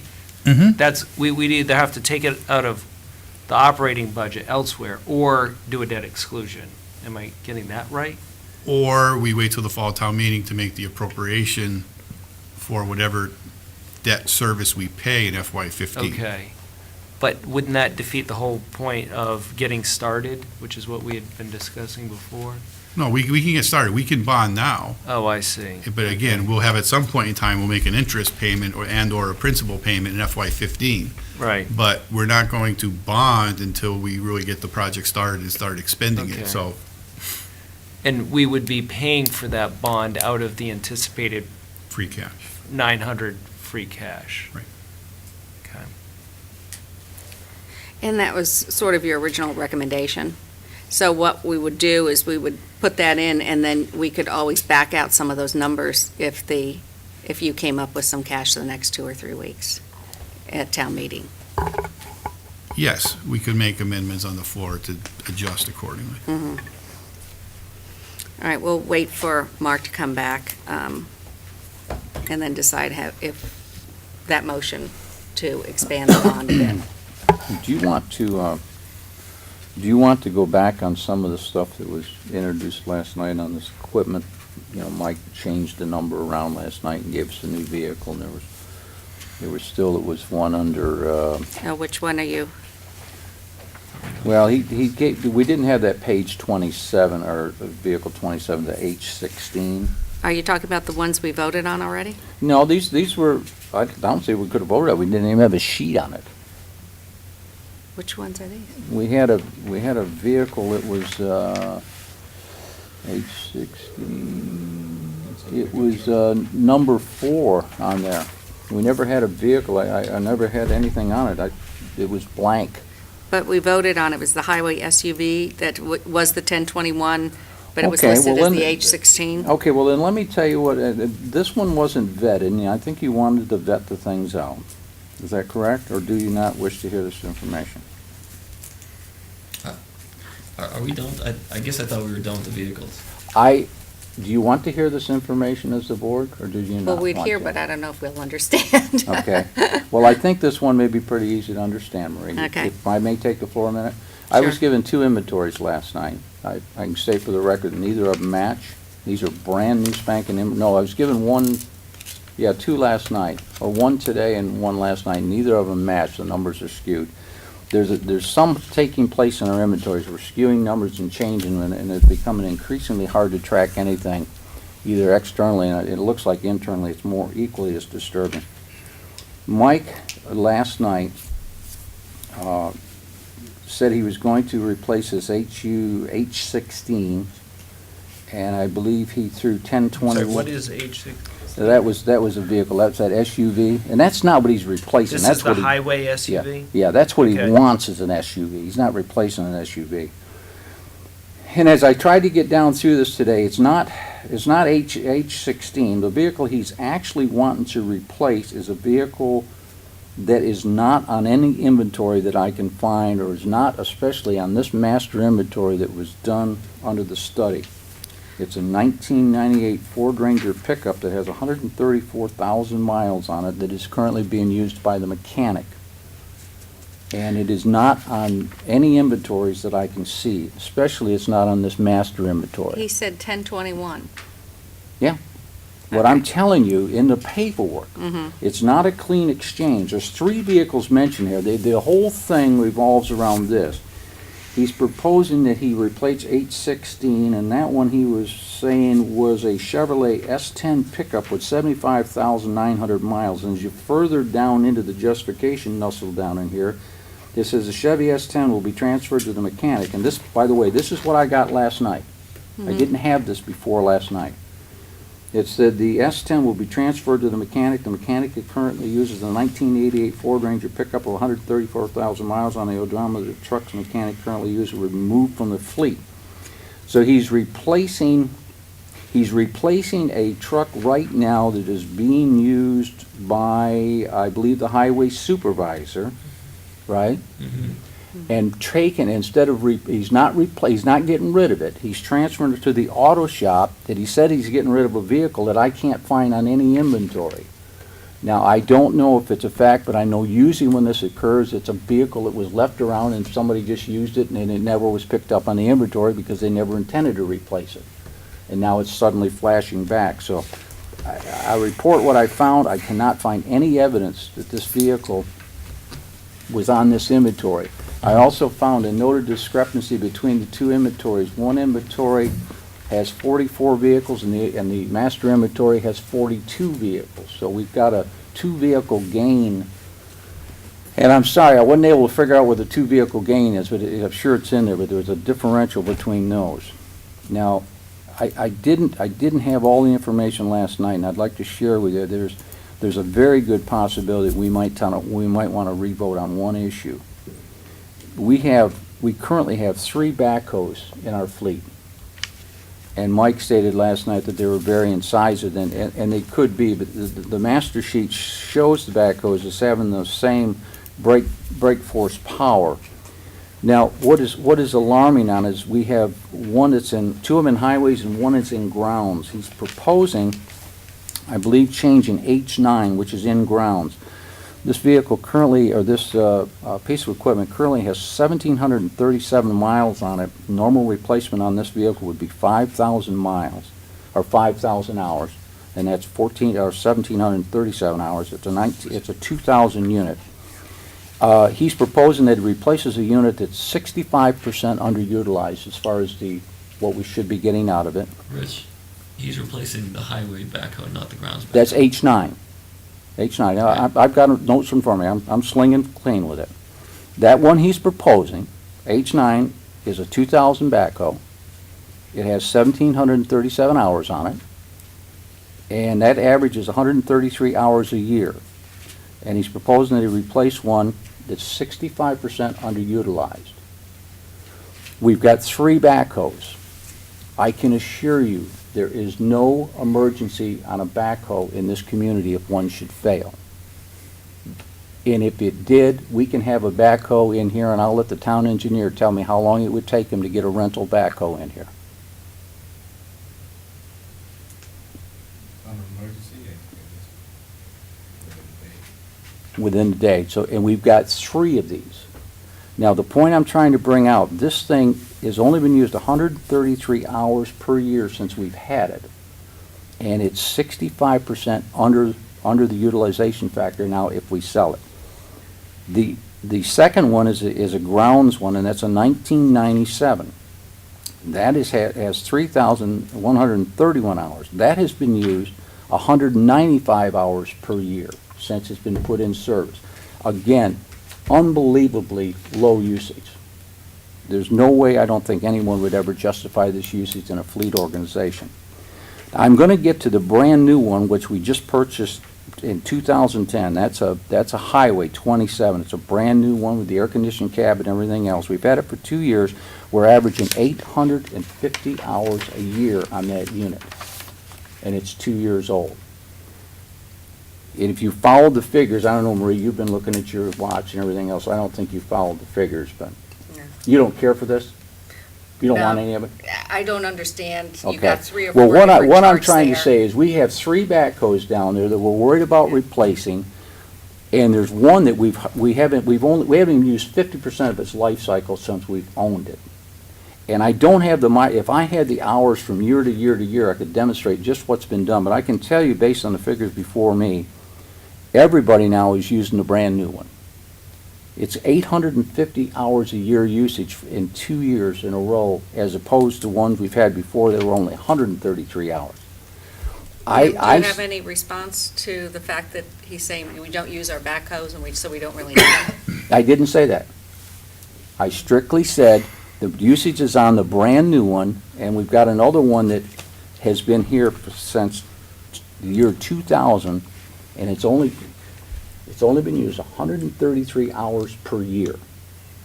So we Okay. don't need it. I've got another one that's been here 2 years, and it's being used 850 hours a year.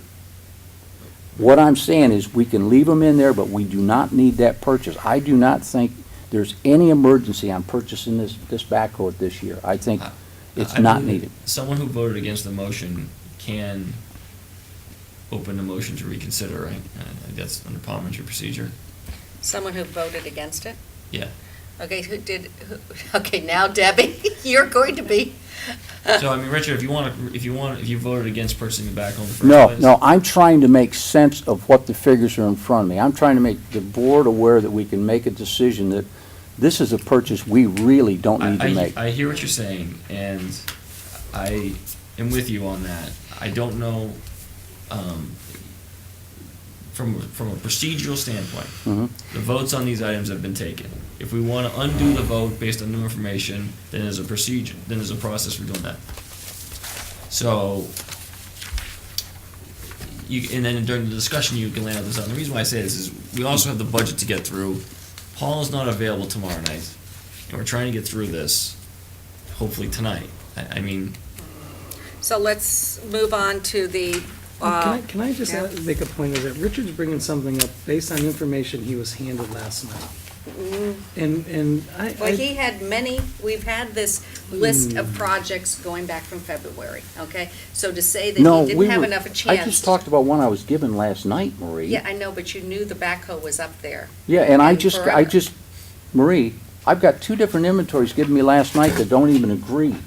You have any idea how much time has been spent trying to decipher this information? Yeah, And and figure I out know what we've piece of spent equipment 20 we're ordering? hours No, here. you're shortcutting this, and I don't care. Okay, I briefed you as a board. I've told you what I found. If you want to proceed forward, you go right ahead, but you're illogical in some of the movements we're making Okay. on equipment based on what we're finding. He's saying that if someone voted against it, we can reopen it. I So did, You want to find money? I'm giving you places to find money. I didn't say we don't ever replace it, I just said it doesn't need it now. Which, the points you make are good, and all I'm saying is this, it's not, I'm not trying to push this one way or the other, I'm really not. It just is, if you feel strongly enough, and sounds like you do, then let's just get into the process of reconsidering because you can't just roll back a vote. I mean, Well, wait, if I could add something, I mean, because we hadn't figured out how we're gonna pay for everything, it seemed Right. clear to me that the votes were really votes to say that we liked them.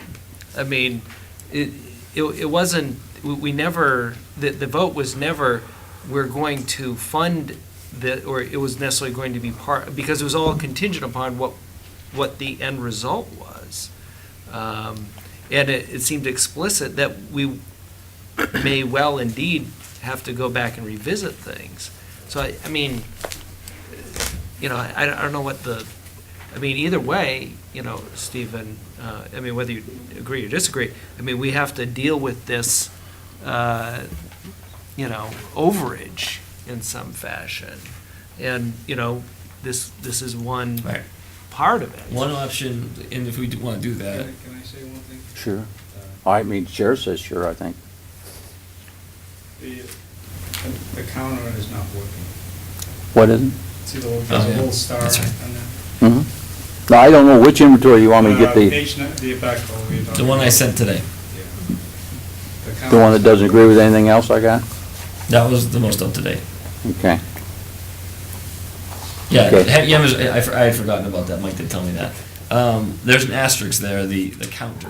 And which one is this? This is the one that we're calling the 2,000 that we're calling to be replaced. This is the 133 hour, The 1,700 hours. The counter hasn't been functioning for some time, and I think it was a value engineering decision at the mechanics level to not fix it because I believe it was a couple $1,000 to fix it. How long has it been broken? Any idea? Today was the first time I heard it. Yeah. Okay.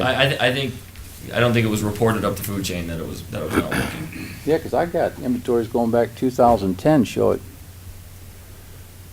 pretty low. We did, we went through the check today.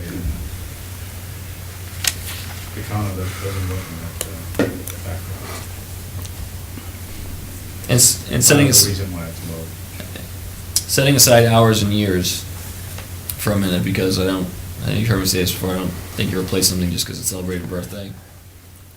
Mike did report last night that there were some maintenance issues with it, and that, was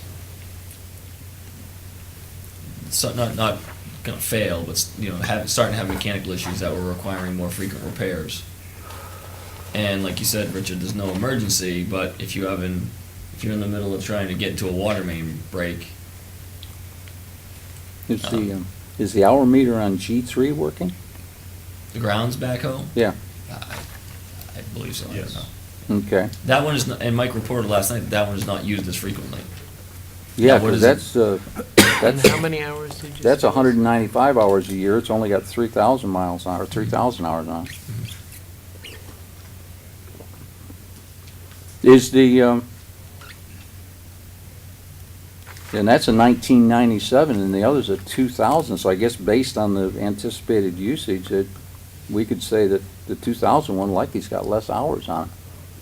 How do you, of course, it's a little foreign to me how you can do anything without an hour meter, because that's what you use for servicing and everything else. I mean, that's No, I agree, I mean, a very crucial piece of that equipment. Okay. that's right.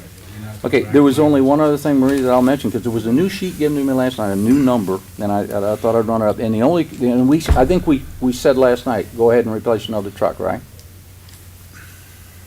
It was a 1 for 2. Yeah, 1 for 2, to replace one, because we had one that shouldn't. And Mike gave us number 991. That's what he gave. And the only question I had is I looked on the current sheet, 991 has 74, I'm sorry, Rich, can I stop you? Yeah. When we were trying to figure out the situation, we thought maybe it was an entry issue, but as the discussion, and that's why I said maybe it was 991, but as the discussion further evolved, we realized, no, that you were correct, that 2 vehicles had to be surplus for the purchase of one. And Right. so it is the original 995. Or Not- 974, whatever the one that was supposed to be last year. Surplus 974 and requesting 991. yeah, you requested So 991. we still are requesting 991. Yeah. Okay. Okay, the point I'd like to make is 996 has 102,000 miles on it, 991 only has 74,000 miles on it, and they're the same trucks. And I was gonna make a suggestion that at least double check and review why we would replace one that's got 30-some more thousand miles, or 30-some thousand less on it. Because you got one that, 996 got 102,000 on it. When you say someone, No, I'm telling you, as the town manager, I checked here today, and vehicle 996, which is an identical vehicle, it's an F-350 dump, or a 350, I guess, an F-350, has 102,000 miles on it, and the one that Mike had threw a number out last night only has 74,000 miles on it, and it's the same exact vehicle. At least appears to be from the inventory. So I thought you, I mean, the individual vehicle may have body rot or mechanical well, problems or something. I thought you might want to consider it, since usually miles is what kills vehicles. Hours can also kill vehicles. Yeah, What, it's the wear and same. tear, I mean, Yeah. not all vehicles are made the same. Yeah. Even the same vehicle, you can have 2 cars exactly the same rolled off the line. Okay, I offer it for consideration. The people who are, I'm gonna trust the people who are around the trucks every day that they know which ones Really? to recommend, yeah. Okay, good. It's on the condition of them, yes. Good. I know the number just kind of come flying out. You might want to, you might want to at least let Mike know that there's quite a difference in the mileages in case he made a mistake on that. That's it, Marie.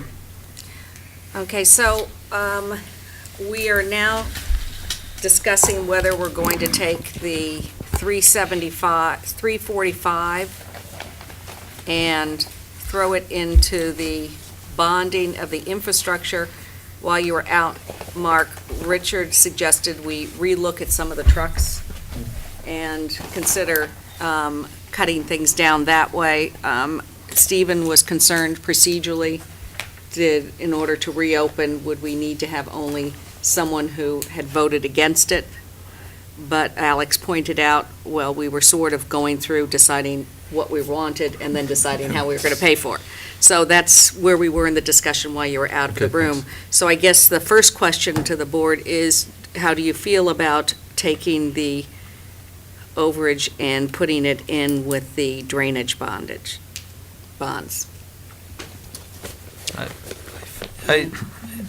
I favor that if it can be done, and I guess my question of Mr. Pasterzik are there bondable projects that, That's where I was headed, Alex. okay, bondable projects that would make up the 345? Basically, the pavement or the sidewalk construction. Okay. So how would you, would we just take a portion, say, of the, I take a portion of the pavement. okay, Alternatively, I looked at the upper level projects, and from my perspective, if you're redoing a kitchen, you might want to consider that a kind of a building improvement, or, we could do anything we want to. It doesn't It's such really. a small amount, though. It's, Yeah, you okay. know, Take it from one instead of a little bit from a bunch of places, Paul, is that Right. the theory? Okay. Now, I know that, again, as I said, we're trying to look at strong fiscal policies to bond something such as pavement. Is that considered a sound fiscal? Is there a problem with that? I mean, when No, we're looked at as a town to be The town bonding. has done it in the past, many years ago, when we set out a bond. We haven't done it in quite a while. It's certainly allowable under the statutes. Don't we have a definition of capital that's a 10-year item? I would think pavement would be Yeah. 10 years. Depends on the weather. But like I said, it is allowable under the statutes. I think it's allowable for up to 15 years to be bonded. I mean, we wouldn't bond that long, but that's the allowable limit under the statutes. I just point out that we had back an hour and a half ago, we were considering, or I at least proposed, we bond some of the sidewalk, and that didn't pass. So now we're back to considering it again. Now we're back to considering it, or at least we're talking about it. But whether it's the pavement or the side, 6 one, half dozen another. Right. Yeah, and then we can always take the money that you're thinking might be available and change these numbers of what is bonded at town meeting. Right, what I think we would do is we would let town meeting vote on these. If we have excess, we will have the excess capacity, we won't, I guess it sounded like people don't want to use the excess capacity in the fall. We can apply it in the spring somehow, I don't, I would prefer to use it now in financing, but, again, we can address it in the fall. And actually, you wouldn't need the excess capacity if you're gonna move that 300,000 over to a bond. Mark? Just a question, I apologize because I was out. Was there any discussion at all about, a couple of the items here that if we were to defer to fall, that might not be, delayed in significantly in their use or need? And I think specifically, when we used to have discussions about snowplows, we realized that if you approve them in April, you still don't get them for that year's plowing. You wouldn't get them till the following year, and you could just as easily buy them in November, and you still get them for the following November. I'm not suggesting that, but items that, if they weren't approved until November, they wouldn't substantially affect the intended use or why we were going out and getting the buildings. For example, if we weren't going to be able to resurface the track this year anyway, could we, and that's effect, I think, a CPA funding anyway, so it's not ours. But that could be an example. If we weren't going to fund, surface it this summer, defer it till November, and then do it when we were going to do it in the spring anyway. So- The easy one, Mark, would be to do the fire truck, 75,000. That's just being set aside for a future expenditure anyway. Fair? Clearly. And so Yeah. Richard's recommendation was that we look to maybe remove one of the vehicles. Mark, you're recommending we look to delay the purchase of one of the vehicles till the fall. Is that correct? Well, I just use the vehicles, but Paul's example of deferring, or you're putting aside $75,000 for a fire truck is no harm, no foul there. We're not going to use the money I right away. don't think there's a harm in a foul. You're talking about, all I've heard tonight is good fiscal policy. The $75,000 is supposed to be part of your operational budget. Now you're taking your operational budget, using it to finance a bond, and taking free cash, which we said we don't want to balance our budget, and using it to balance an operational issue. I think we just came full complete circle. So there is, I don't think, I don't know if Okay. anyone's going to die from it, so there might not be a harm that way, but I think the reality is that what we just circumvented was all the good fiscal policy we're talking about, because Is there a vehicle that we wouldn't be able to purchase for use for, as Mark said? I'm confused, guys, before we answer that question, I'm confused. We have $2.3 million in what we want to spend. We have an avenue that we've laid out to finance $2.3 million. Yeah. I'm confused as to what without having to move anything to the fall or anything, I'm confused as to why we're talking about juggling stuff around. So, Because the 2.3 it's, when we said 2.3, it was 1.1 from the capital amount and 1.2 from the bond. It's shifted a little bit. It's like. But by virtue of the 1.4. vote. by virtue of the vote, it's like, it's 1.4 Right. versus a million. So, almost. when you were out, if we shift 300,000 into the bond that the board has already said they want to do for this warrant, As a then- possibility, we have to put a then- motion on the Yeah, floor. there. then we're there. I mean, that's. Yeah. Right, we've got to agree that we want to bond things beside, I think we already approved the Drainage. drainage for bonding. I mean, the And grand the scheme question of is, do we things- want to add to other us, things for The grand scheme bonding? of things, bonding adding 300,000 or 250,000 to the bond over the term of the 10-year life of it, or 15-year life is, I mean, in the grand scheme of things, it's pretty small.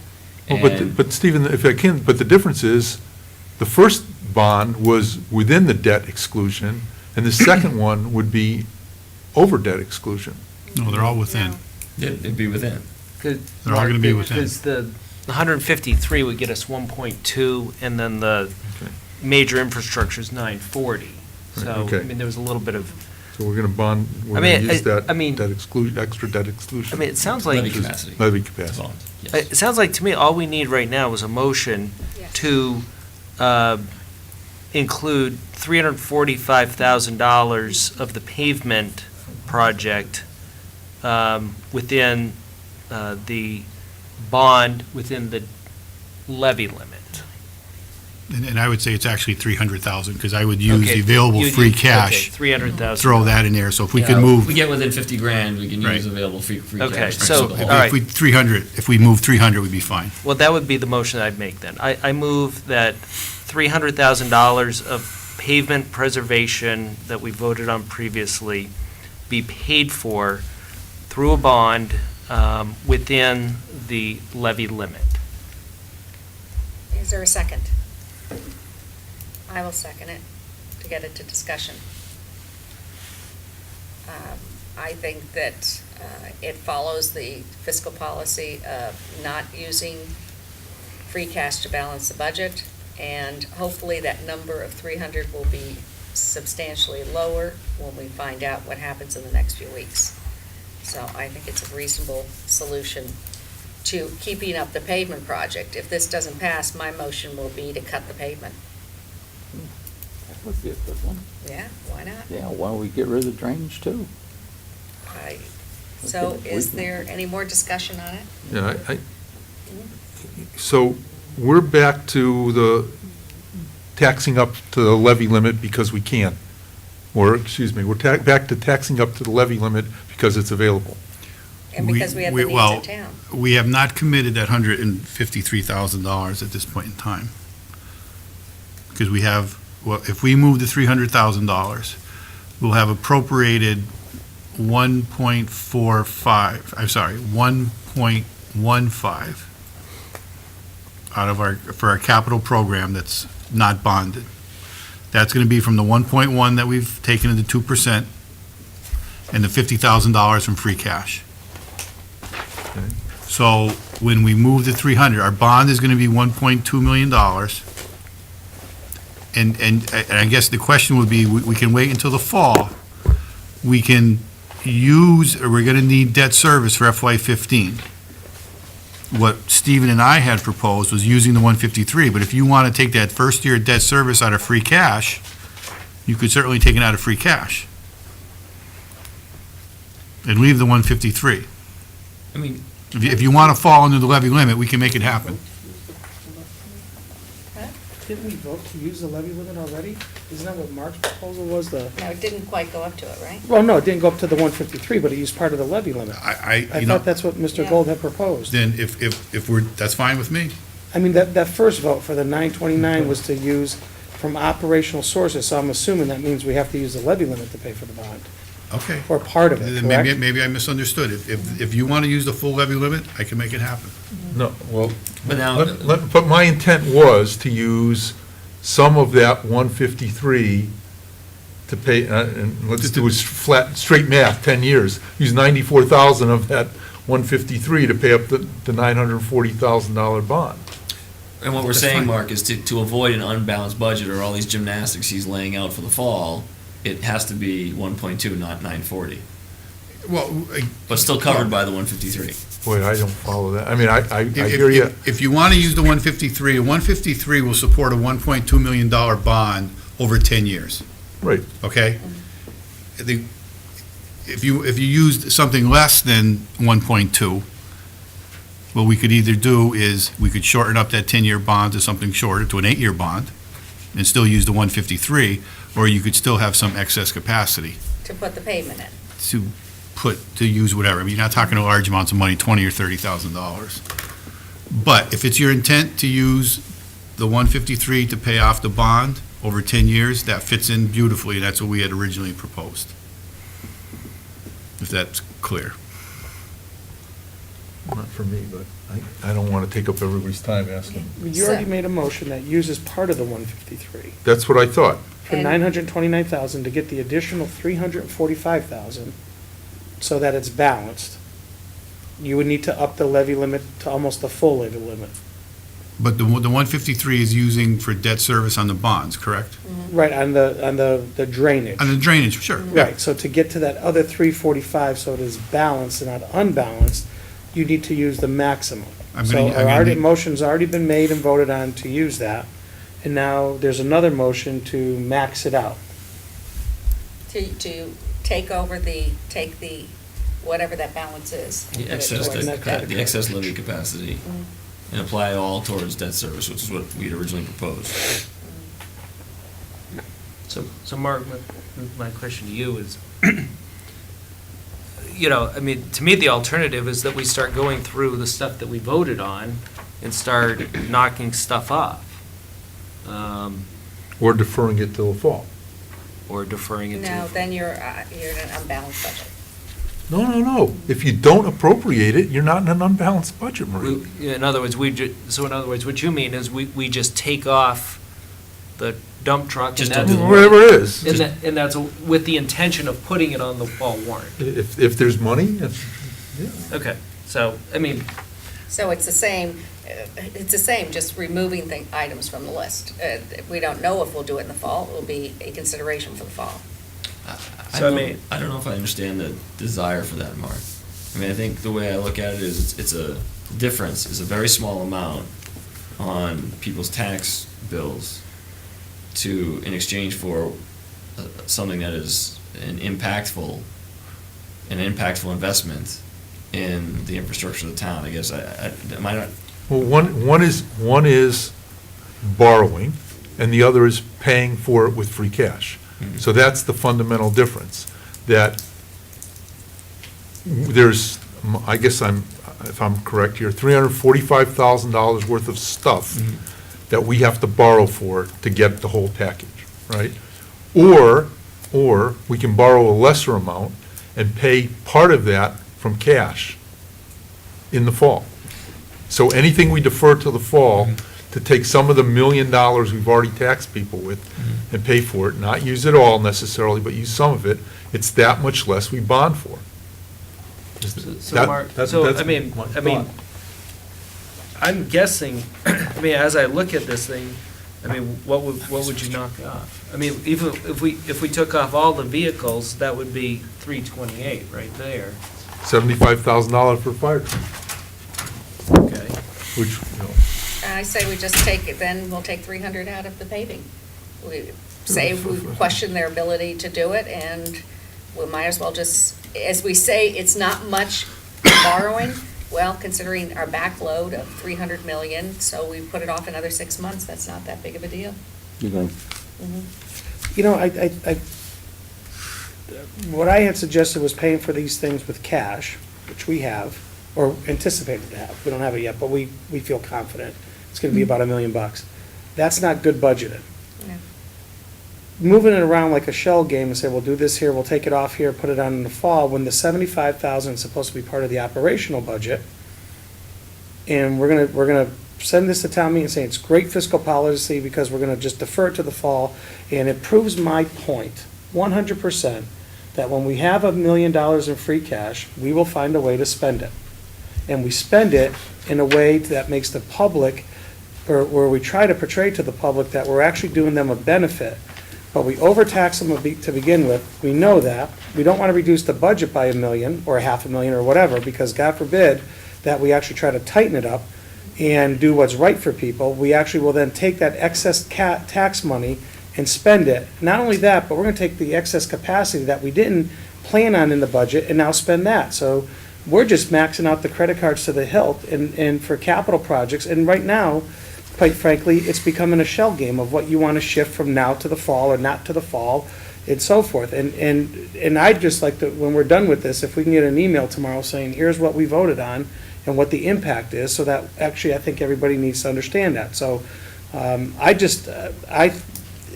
think we're back where we started from in the beginning, in the full circle, and do what you're gonna do, because I think that we're gonna spend that money anyway. All right, we have a motion on the floor to take the excess of, how much, 300? 300,000 And. to pay for pavement through bonding within the levy limit. Okay. That was my motion. All those in favor? All those opposed? Okay, so it's opposed 3-2. All right, so what is I put a motion on the floor to reduce pavement preservation for FY15 by 300,000. I'll second for purposes of discussion. All right, so no discussion? All those in favor? Well, yeah, I'd like to have some discussion. Oh, you have discussion? I mean, Okay. here's the way I'm reading this, that we need an alternative proposal. I'm open to it.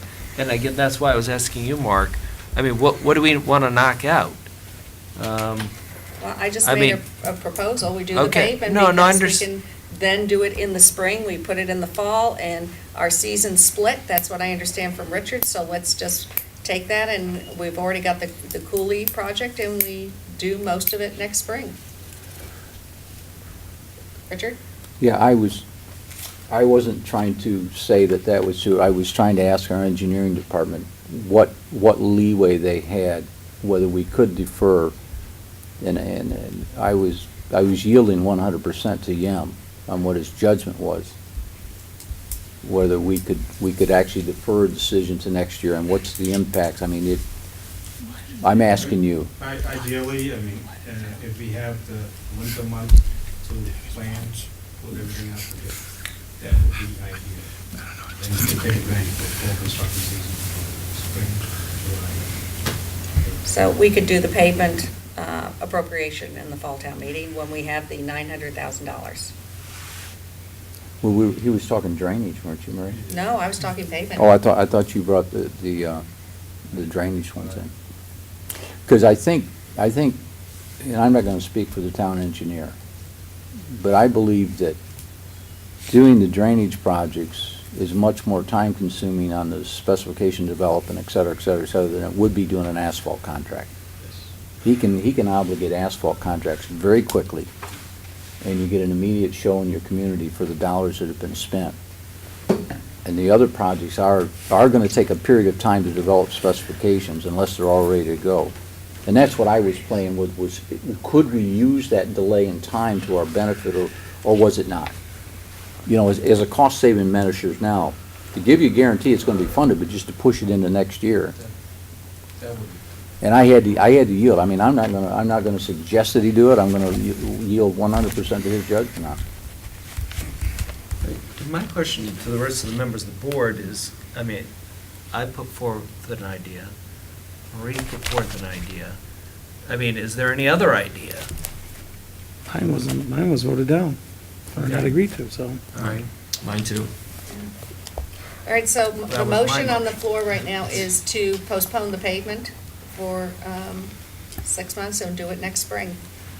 All those in favor? All right, all those opposed? Okay, so it's 3-2 opposed. Let's hear the next idea. How about your drainage? Well, I would, if I would move to reduce by $300,000, I'll move to reduce by $300,000 the monies allotted to the DPW vehicles. That's almost all of them, isn't it? Correct.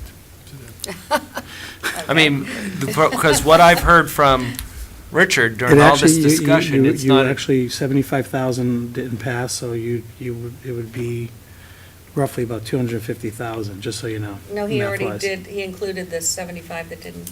oh, you're right, Pass. you're right, But no, you've utilized the 75, so. no, you're right, Paul, Right. 75, so that is only 250. Oh, you mean, I see what you're saying, there's only 250 Yeah. left? Correct. So, okay, so then my motion would be to remove all of the DPW vehicles which would be approximately $250,000, and to remove 50,000 from pavement. Well, it still doesn't, oh, I see what you're doing. That would be 300. Are, Marie, Yes. are we saying that some of these other projects that have been approved up here are higher priority than our drainage systems in this community and our asphalt surfaces that we use? We're trying to find a solution, and Well, we're waiting for no, stuff to be I brought to the just floor. asked, I was asking a question, because when we've got a variety of smaller things up in here, and this is exactly why I didn't like the process going forward, because this is what I knew it was gonna end up in. And now we are truly wasting time, I feel. But we're kinda going up through the list, and we've got a lot of stuff up above there. You got the kitchen renovations, all the other stuff has been approved, and you're looking for how much, 300,000? Right.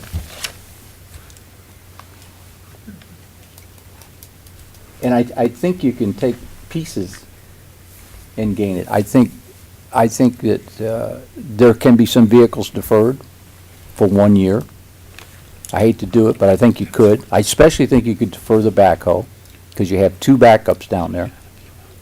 So what would that be, 70-some thousand right there? So I think you could say, so now you're looking for, what, 220 or so? And start to look at what you'd want to give up. But maybe you slice 100,000 off sidewalks. So there's 130,000. Oh. Take 100,000 off asphalt. Now what are we looking for? Well, my motion was to just take all of the DPW vehicles. Well, And I there was no understand. And second. I was Okay, wanting to be a little more Is that surgical. where we are? Is there a second for Alex's? Yeah, I guess not. Mark? I'm not going to make a motion because I'm not going to go through the process, but why wouldn't we defer, instead of taking all out of pavement, we've got 400,000 in sidewalks and 500,000 in pavement, instead of taking it all out of one or the other, take some out of each and move forward. I think that's what I just I said. think that's what he just. Fine, so let's do that. So there's So two. so Richard, why don't you make the motion, since it was your Well, idea? Why don't we just, Put we num- don't put even numbers. need a motion yet. Why can't we just sit here and talk a minute? We've got Oh, our fine. engineer in here. We don't need a motion, but I think it's legitimate. I think you could trim 100,000 off asphalt. I think you could defer the backhoe, and I'm asking you for, I understand your division chief's not here, but I'm asking you for some sort of concurrence on it, that may be an okay thing, since we have dual backhoes, we got 3 of them down there, and we have the capability of renting one in an emergency. It's not hard to get a backhoe. So what do we got? We got 176,000 right there. The backhoe is No, back- 48. It's Oh, 48. yeah, excuse me, well, you got the enterprise funds, I'm sorry, so it's 148. Okay, somebody else want to chime in on another $50,000 one? So wait a minute, 100 for, what was the 100? 100 out of asphalt? So And that's pavement. Mhm, yeah, pavement, yeah, and pavement. 100 out of sidewalks? Yep, take 100 out of sidewalks? That's 248? And so now we're short, are we short 50, Paul? You need 345, correct? Yeah, you gave me 248, again, we're 345, You I'm need gonna use 8,000. 50 from free cash, that's 295. I mean, we can make it work, but you're cutting into the 153 that was excess, unless you make another cut. So we need Or another 50,000 more cut? Take another 25,000 out of each of pavement and sidewalks. Okay, so it's 125 each, So, okay? Murray, Mhm. could I comment on this? See, this is what I was talking about before. Again, we're talking about how critical it is to do all this paving, And here we are this year, we're not, Because we don't have the money else. well, we could, now let's, no, could I? No, finish? go ahead, you're right. I mean, the reason why the 153 is there is because, in part, the school budget came in lower than, I don't know, they use the word allocated, but I mean, their increase was like something like 1 point something percent. I mean, there are other, I mean, there was a level of frugality that existed, and, to me, that 153,000, I mean, this is not craziness. I mean, this is 2.5% increase in a time of about inflation's about the same amount. So it's pretty constant dollars. And, to Paul's point, I mean, this isn't, we're not spending this money on midnight basketball and water parks and, fun stuff. I mean, this is pretty boring, infrastructure sort of things that the town needs. So, I mean, to me, I understand where we are. We're at a stalemate. The proposal of using the 153 debt levy limit has been voted down. But, I mean, I guess my point is, let's be clear here. We're missing an opportunity to do the kind of pavement we said we need to do, which in itself is, not enough.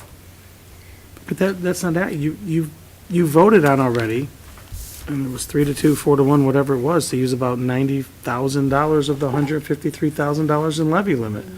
What you've been arguing over, because the majority of the board already committed to go towards the maximum of the levy limit, the majority of the board hasn't committed to use all of the levy limit, for whatever reason. Right. So, I've opposed it because as I said, I think we have the cash to pay for that stuff, and, if we didn't use the levy limit, just because it's there doesn't mean we have to use it. So you've already used a portion of the levy limit. What you're looking for, and correct me if I'm wrong, is less than the 53,000. Now, the money that was used for the drainage, plus what you're talking about with the 345 minus 50,000 in free cash, wouldn't fill the rest of the levy limit. It'd be close, but you wouldn't fill the rest No, of it. we're not, if we do as proposed, currently, right now, we are not touching the levy limit. The drainage was proposed. Well, again, except for the payment of the bond, Right. which we'll do in the future, but we still have the 153 available, with the exception that it's going to be applied towards debt service. I have a We're question. going to apply it towards debt service. So it's not available. It all depends on when we make the appropriation, Paul. If we make the appropriation in the spring, it's not available in the fall. If we don't make it, it's available, it's available until we appropriate it. And I'm not proposing that we appropriate it at this point Yeah, in but you time. can't double dip on it either. No, you can't. Okay, I mean, so it's technically, most of that's already been committed. Yes. Committed, I didn't Yes, say yes, it's used. It is Right. committed toward payment of the bond. I have a question. We said backhoe, but was there a priority list on these vehicles? That's, This what's is insane. presented there, that's the priority. Oh, so the bottom of the priority list is really the skid steer loader. Yes. The backhoe was actually your third priority. So if we were going to be cut a vehicle, we would probably prefer we cut the skid steer loader, because it's your lower, Based on that. which would bring us up to 75 That rather didn't get than passed. 48. That didn't pass though, Marie. Hmm? That didn't pass. The oh, it didn't pass. Yeah, I'm Okay. just making sure we don't do something we don't want to do. And so,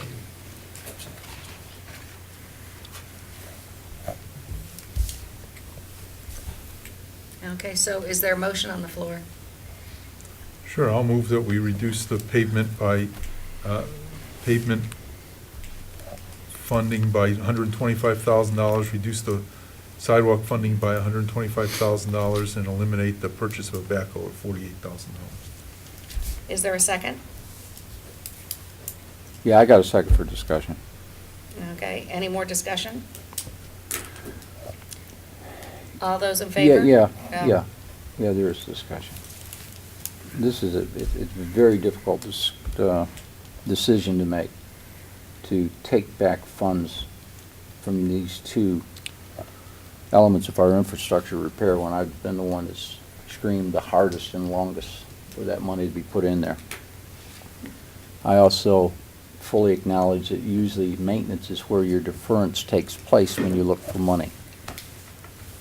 And I think we once again have bellied up. I looked at the equipment as not the fact we're not going to buy it, it's we're deferring it. It's not the fact we're not going to do it. I would like to have the same thoughts with this money that we have taken this year to balance, or to hopefully balance this budget, that we would next year pony up to the plate and replace this money. But there's no guarantee that'll happen. I know that, Stephen, and it's you know, unfortunate. Richard, this is just for whatever it's worth. This is my first go around to budget deliberations. I don't know that I fully understand why this is going the way it's going, but I do think I understand that you get to 300 million, 125 grand at a time. Mhm. That's true. And I do not disagree with what you said. And there's, you know, we do have a 5-member board, and I think everybody here is their heart's trying to do the best thing they can for the community. And it's not working out well, because we're having to compromise, and I guess that's what we're having to do. I likely hate touching asphalt and drainage more than, I don't want to say any other member on this board, but it certainly is a hard one for me to give up. But I do know that there's some pretty large sums of money, and I do know that the impact on the total program will be a very slight setback, but Young will still have a fairly successful program this year because he has the Chapter 90 dollars. And he also has the, 300 or 375 left in the asphalt fund? No, out of the base dollars. So it's still a fairly robust problem, and it allows us to compromise and get past it. I don't know what the alternative is if I pull it back, other than we've already had the alternative and the board didn't approve it. Which is bonded. Right. The board didn't Well, bite. Bond a little more. I guess my question is this, because this is how we,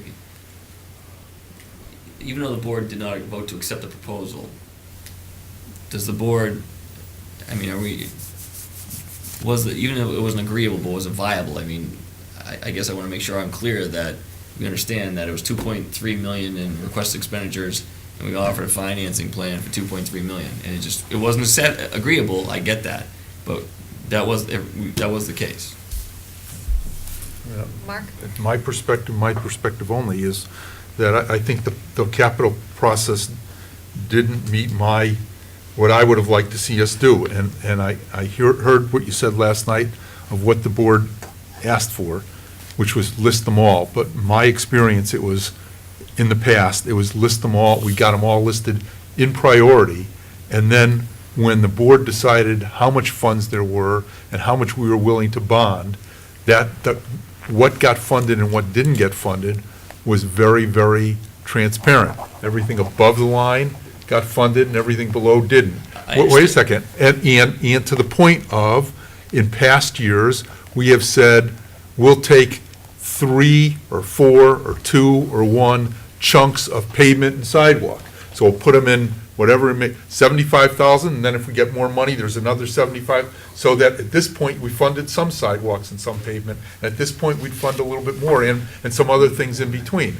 You know, and for me, the $500,000 of pavement preservation and $400,000 of sidewalks was, I know we have a $300 million number for all infrastructure, but those numbers were I'll use the term arbitrary. They were select. They could have just as easily been 400 and 300 or 275 and 170, because the need's so large. We're going to do something in addition to Chapter 90. And so, from my perspective, I'm just taking what I would have done, which is said, put 100,000, 100,000, 75,000, whatever, move it. And I did that now mentally, and I did it and said, okay, some of that pavement, some of that sidewalk falls now below the funding line. So that's. So the fact that the capital plan was prepared in accordance with the directives, but not in accordance with past practice, is the issue. No, it's this board does not want to bond. on pavement. And if that's the will of the board, we can't bond pavement. I So, just, for next yeah. time, I'm just trying to, Yeah. I'm just trying to get clarification on what, learning about how this goes, so I just want to be clear. Yes. You know, one of the reasons why I was in favor of bonding that additional amount is because I'm looking ahead to, one of the things, you know, we addressed this a few days ago, the crossing signals. I mean, we were there last fall, we were embarrassed, I think, collectively, that we didn't know about that. The people there, I think if you had a motion to spend whatever it took to fix those crossing signals, they would have voted for it right then and there, because the need is so apparent. I've yet to hear how much that's going to be, but I do know, and that distresses me, because to me, that, you know, that should be, you know, number one, or pretty close to it on this list. But I do know that if some person gets hit, I mean, think about how quickly we moved when a boy got hit at that intersection and was not hurt. I mean, if somebody gets hit and gets hurt or killed or whatever, I know we'll be moving on that. So to me, to have room for something like that is important. You know, and if we don't bond it, we're going to have less free cash. We're going to be less able to deal with contingencies like that. Okay, so right now the motion is to make 3 cuts in the budget, and it was seconded. All those in favor? All those opposed? Okay. So, since we can't make this decision right now, we're going to move ahead and look at the enterprise fund, see where we are with that, and then we will go and do the budget. Did everyone get this sheet here on the enterprise fund? The project coming up, the first one is the Barrington Chestnut Main replacement. Paul, did I put one in here? This one here? Yeah, okay, just make sure. Thank you. Oh, this is an old one? Yeah. Oh, shoot. Yeah, this is I took FY. this from the request. Oh, I'm sorry. Where's the one, I got the wrong one then. No, this is the one I gave you, because I thought it was current. Okay, so what, I don't, These are the ones that we've already, these are last year, or we already approved Yeah, them? they were done. do we have, Oh, they're done. wait, do we have the infrastructure for water sewer for this year? Sorry. Was Barrington done? Yeah, this is you're right, this is last year, I didn't look at the date. I just, Edgewood and Glenwood. It's Edgewood and Glenwood. Did the Yeah. water. Yeah, I have that here. Oh, we did.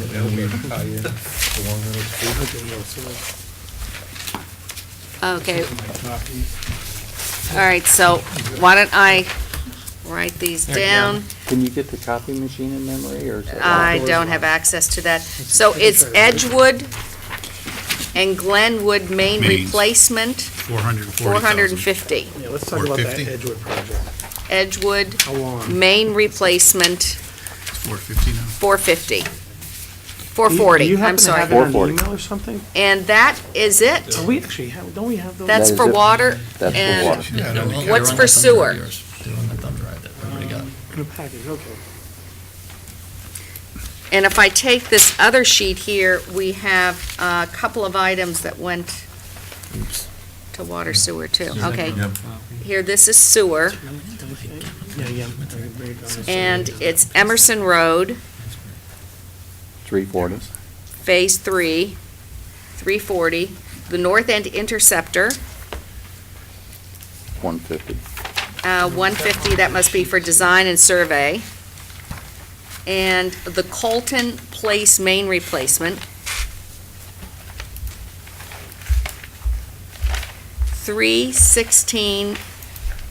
316,033. Then if I go back to the DPW equipment, we have a WS four-wheel drive PU for 25,698.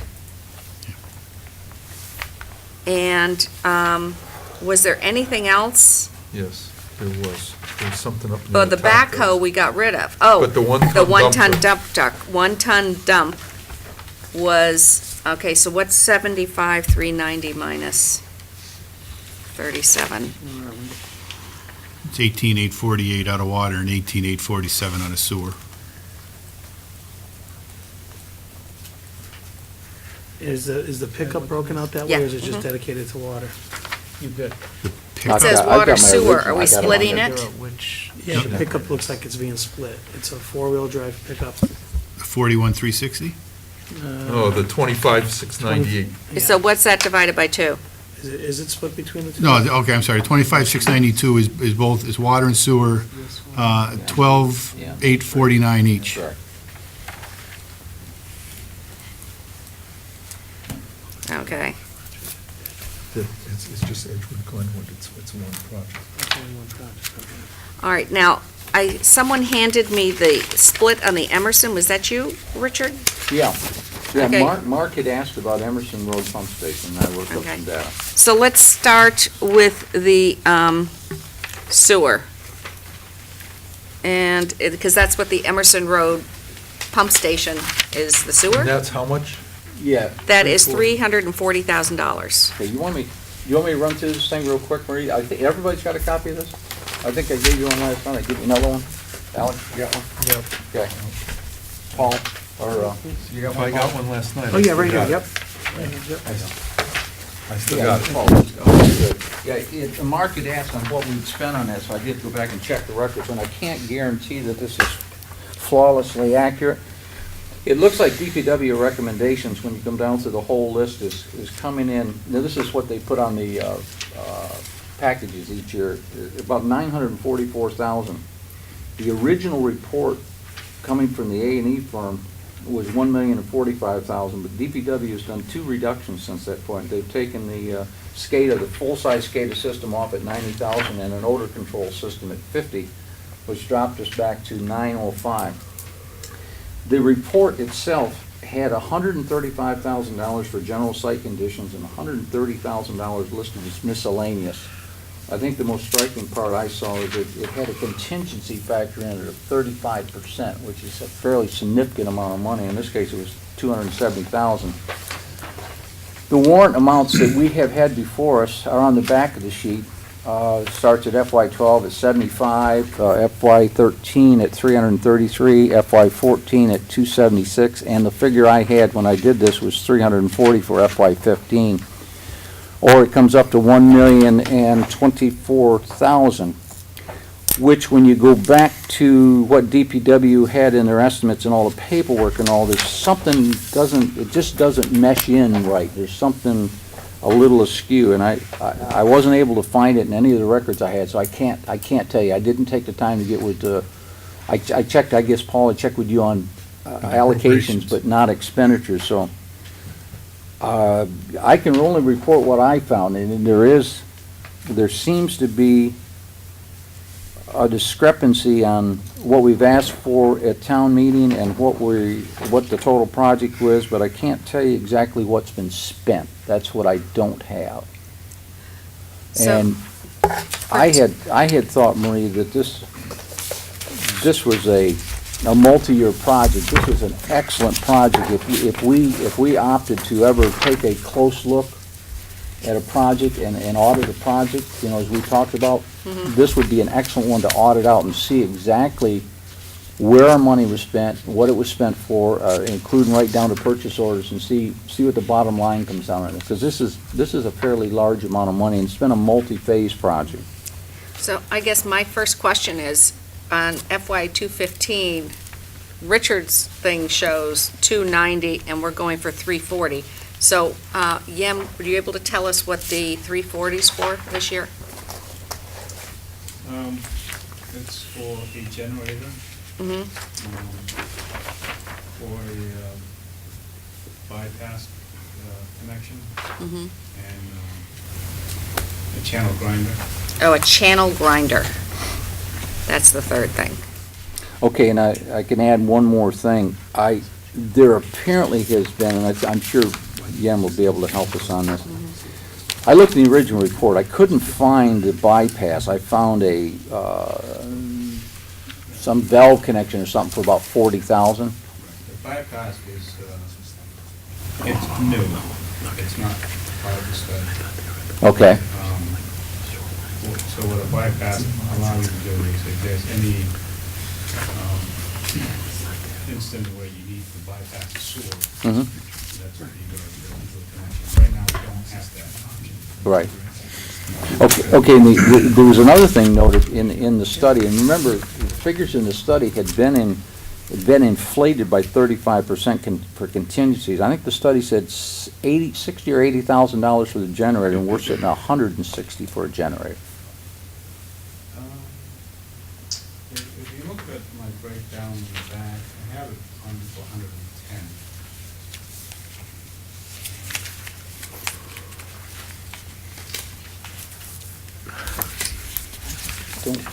Can you show that to us? I guess we don't have that. I don't have those. It was in the application, the original application that was on that thumb drive that everybody got. Okay, I didn't, Could you I give a didn't- show a copy? I got the thumb drive right here. I didn't copy everything, there was like 300 sheets, I copied most of the other programs. Stephen, can you show him your, Pass it around. thank you.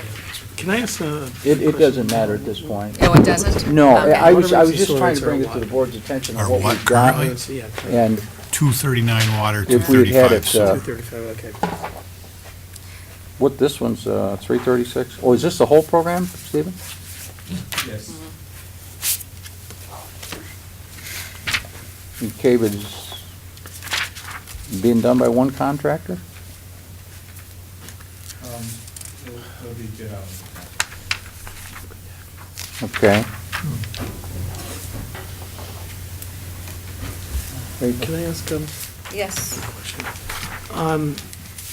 when we're looking at the Emerson Road Pump Station, the 340 entirely comes out of the sewer rates, correct? So we're looking at the three, because we're tackling sewer right now, right? Yes. Okay, so Emerson Pump, Emerson Road, North End Interceptor, and the 150 is for design, right? And then Colton Place.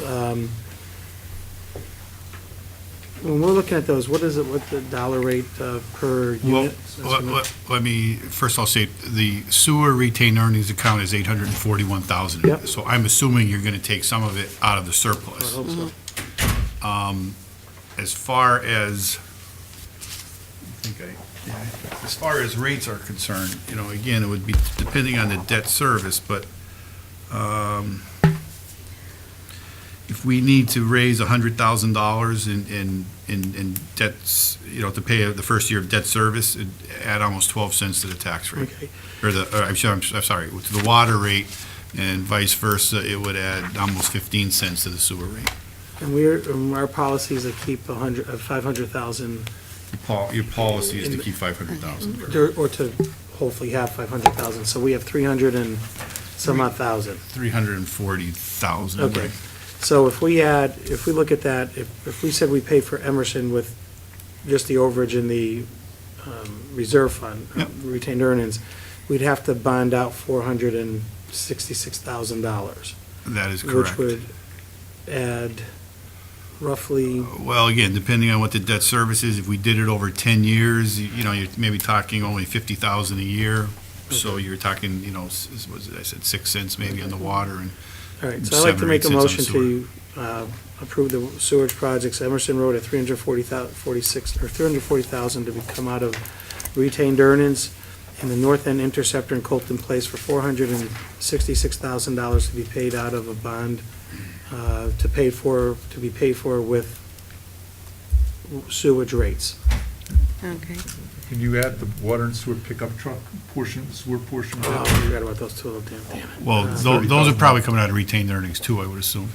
So you're not Fine, saying just put bond them them? somewhere in the motion, that's all. Okay, I move to, thank you, I forgot about those. I move to fund the Emerson Road Pump Station for $340,000, the water and sewer pickup truck for $12,849, and the one-ton dump truck for $18,870 from sewer retained earnings, and the North End Interceptor for $150,000, and the Colton Place main replacement for $316,000 to be paid for paid for by bonding with the proceeds or payments coming out of an increase in sewage rates. Second. Okay, discussion? Yeah. Let me finish what I gave you.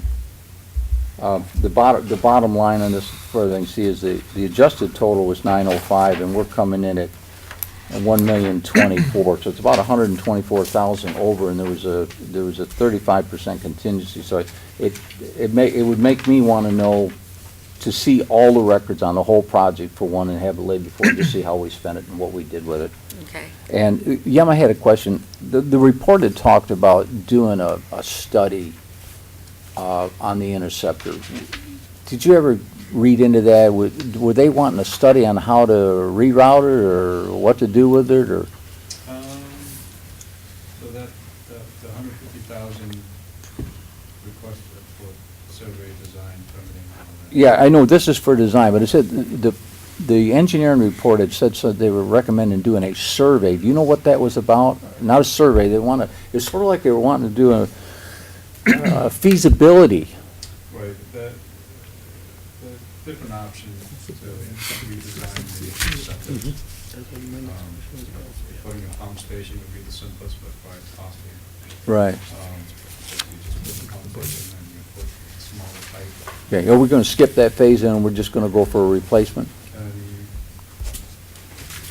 Then the options of putting it where it's more feasible as far as maintenance. Right now, the Englewood is one of the access point for us to get to, Right. go back up, and we can't get there. So there's options of bringing the interceptor closer Right. to where we can, provide maintenance and get to it on an emergency basis. Right. And No, at this point, we're not going to be able to. Yeah. leaving as is. Oh, I don't think anybody wants to do that, but is 150 to design it, to get it up off that hill and bring it up in with the different pump chambers and all? The proposed option is to bring it up closer and, maybe a few of the houses you could switch to grinder pump. Right. Okay. And the rest remain gravity fed. So is Yeah. that gonna be designed now, or is that still studied? I mean, is it It will 150? be part of the study, part of Okay. the design study. yeah. But that is the thing, is bring it up off from where it is, so. I would probably need some help from the consultant as far as, on the Okay. public side. Yeah, that's the question I had, because I was a little confused when I read the study. Okay, any other questions? Paul? Yeah, Paul, in the operational budget, there's a decrease in the sewer line item, because of just some Yes. savings and so forth. And it's 89, if I read that right, no, I'm sorry, yeah, 89,191. The total budget is going down by 89,000. So in essence, when we're talking about funding at $50,000 a year out of sewer rates, that $89,000 in savings is going on for it as well. Yes. Right, so the net effects, the 89 cents off of the sewage rates isn't 6 cents, but, The actual sewer rate should be able to come down slightly. right, but then we're gonna add, so, in other words, Even with the added debt service that will apply to these. Okay, that's my to the question. one We should thing, still see a little Right. decrease. I had it projected with the reduction going down 13 cents. So you're gonna add some amount, 6 or 7 cents to it, so it still should come down and slightly. and then other than because that's the operational, other than this, there's nothing else that we need to, like the water rates, 150,000, there's nothing like that in sewer that we have to worry There's nothing about. like that in sewer, water's all in Okay. the ballgame. All right, thank you. So there's actually a reduction of sewage rates this year, even with those added items. All right, any other questions on the items? All right, let's vote. All those in favor of Paul's motion? Okay, 5. All those opposed? 5-0. All right, let's go to the water, and I understood we've got one project underwater plus 2 of the vehicles. Is there a motion? Yeah, for discussion purposes, I move that we fund, No, here it is. maybe I shouldn't move to fund that one. So maybe I Okay, just can't I'll get me. move that we fund the Edgewood, Glenwood Water Main project for $440,000, the pickup truck and the one-ton dump truck for a total of, I think it's $1,700 or $697. I'm To sorry, be bonded. which two vehicles? It's 1/4 of that SUV and the quarter of the one-ton dump truck. I have it at 42,848. 24,000 on the backhoe. Backhoe, Was put Is- back in, you guys never, those motions failed. So it's 24,000, and actually, Yeah. I don't have, I didn't put the other number in, but let me put the other number in, and I can give you Okay. Wait, 12,840. Did we just, can I ask a question? Did we just pay, did we just appropriate money for the backhoe on the No. sewer? that was not part of No, my. he's Okay, gotta, we all have to right. fix that. Well, No, I didn't, that was No, not I part of mean, my that- motion. yeah, It that was should- The other yeah, two we- vehicles, right. The answer is yes, you did pay for a portion of the backhoe under sewer. Oh, you did? Not in his motion, though. Okay, then we don't have No, enough that's what I'm saying. funding. I mentioned two vehicles, the pickup and the one-ton dump. Okay, then I'm sorry, 'cause then we have $24,000 shortfall with the sewer. Okay, so it's, But- Mark, on the water, I have 18,848 for the one-ton dump truck, 24,000 on the backhoe, and 12,849 on the pickup truck, Okay, it was the backhoe I didn't have, right? for the Okay. total of 55,697. I didn't pick up the backhoe on the sewer. Paul, that's not, the sheet that I have had the backhoe at 19,200 as being the allocations for the That's backhoe. the old sheet we're not having been No. working off of. Yes, so Well, you I- have to go to that But sheet. that one doesn't have the allocations. No, then we're taking that and dividing it in half, right? The total was 96,000, it was 50% out of Okay. general fund, 25 water sewer. Understood. Thank you. All right, so is there a motion on the Yes. water?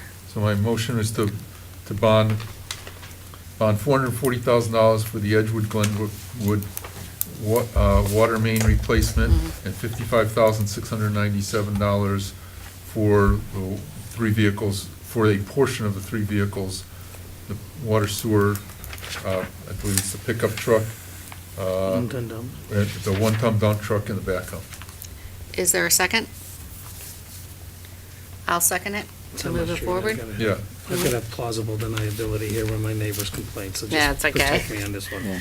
Okay, any discussion on them? Well, my issue is the backhoe. My understanding was we didn't pay for it, we didn't pay for 1/4 of it. We're gonna go back and correct that, Alex. Well, I Or try to. I mean, I guess if we do that, then, because we haven't resolved how we're going to make up the 300,000, and that backhoe might be part of it. And if we have That's right. paid, if we paid for half of it, that doesn't make much sense. We're kind of committing ourselves to paying the other half of general funds. So I think we should take the backhoe out of it at this juncture, or else we'll be committing, we will have lost our some of our flexibility on the 300,000 that we still have to deal with. Are you willing to amend your motion to take out the backhoe? Okay.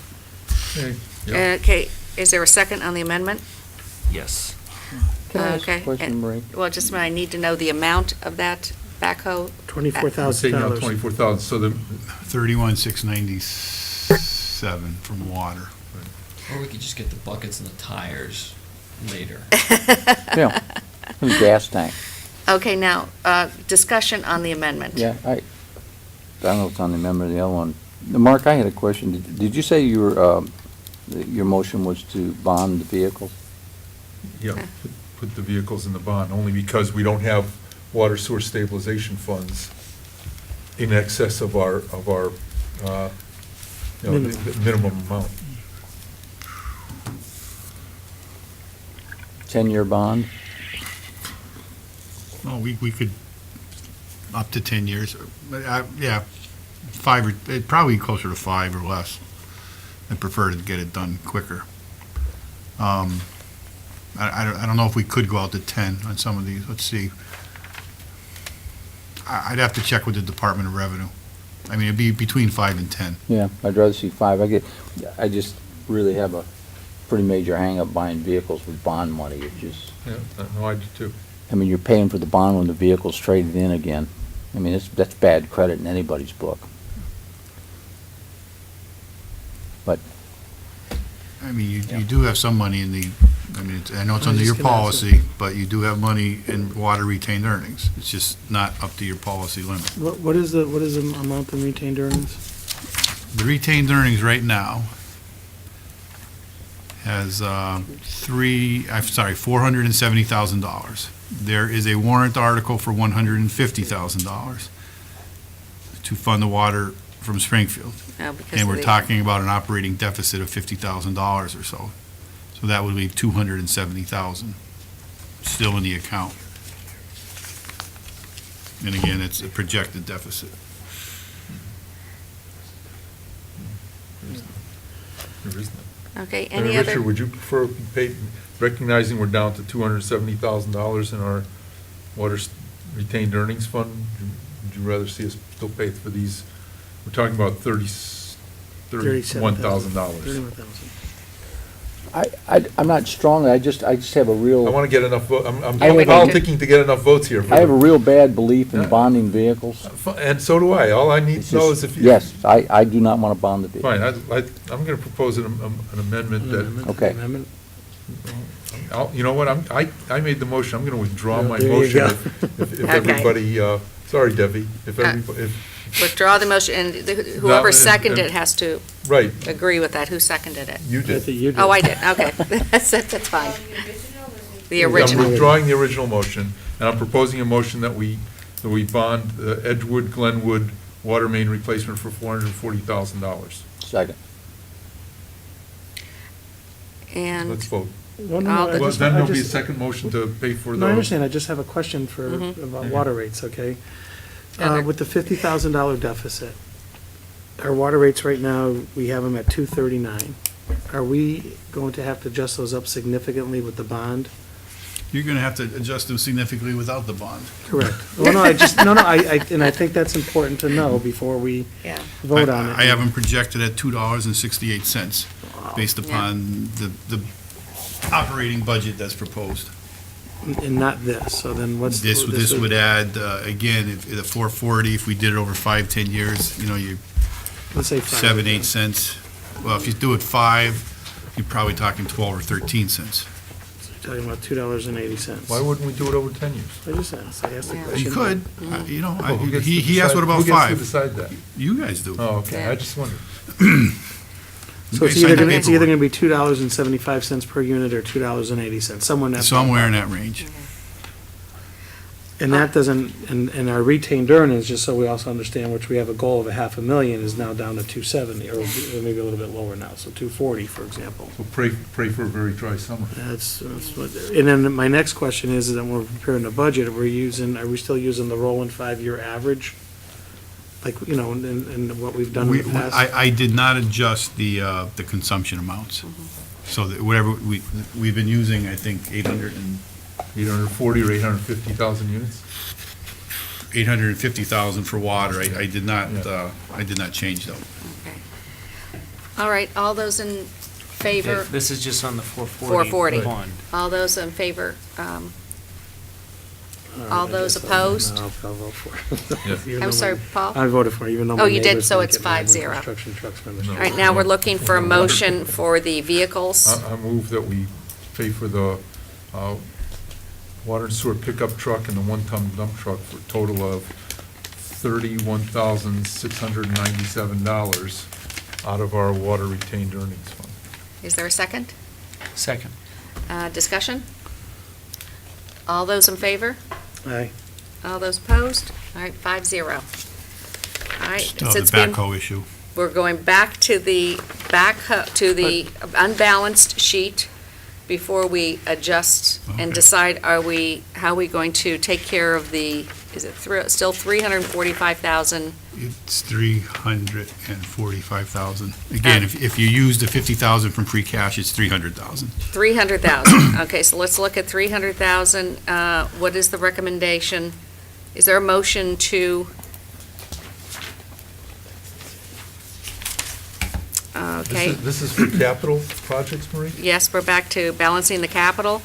I move that we remove $150,000 from pavement preservation and $150,000 from sidewalk reconstruction. Second. Any discussion? What was our motion before that you voted against?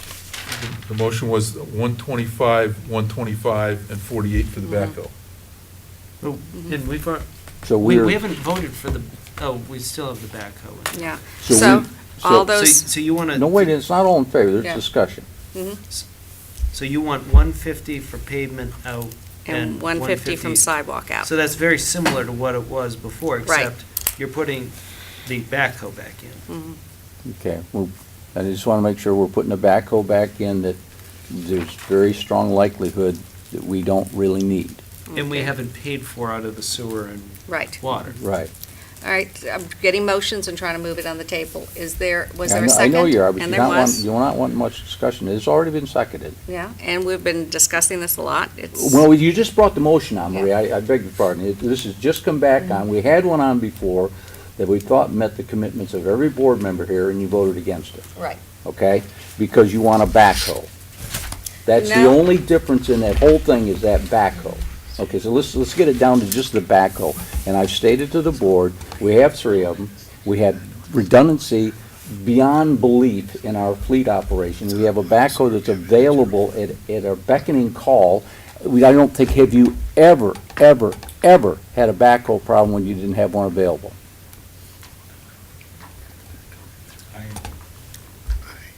I must say, I don't think so, but I mean, I would think it's highly unlikely, since we have 3 of them and we have 48 employees. And the fact that this can be pushed to next year very easily without tampering into operational funds as deeply as you're wanting to do for known deficiencies we have in our community. That backhoe, we've got redundancy. I said before, it's not a known deficiency. It's not gonna break anybody's bones if they trip on the sidewalks, et cetera, et cetera, et cetera. And I'll leave it at that, so go ahead and take your vote. All right, all those in favor? 2, all those opposed? All right, 3, so let's get another motion on the floor.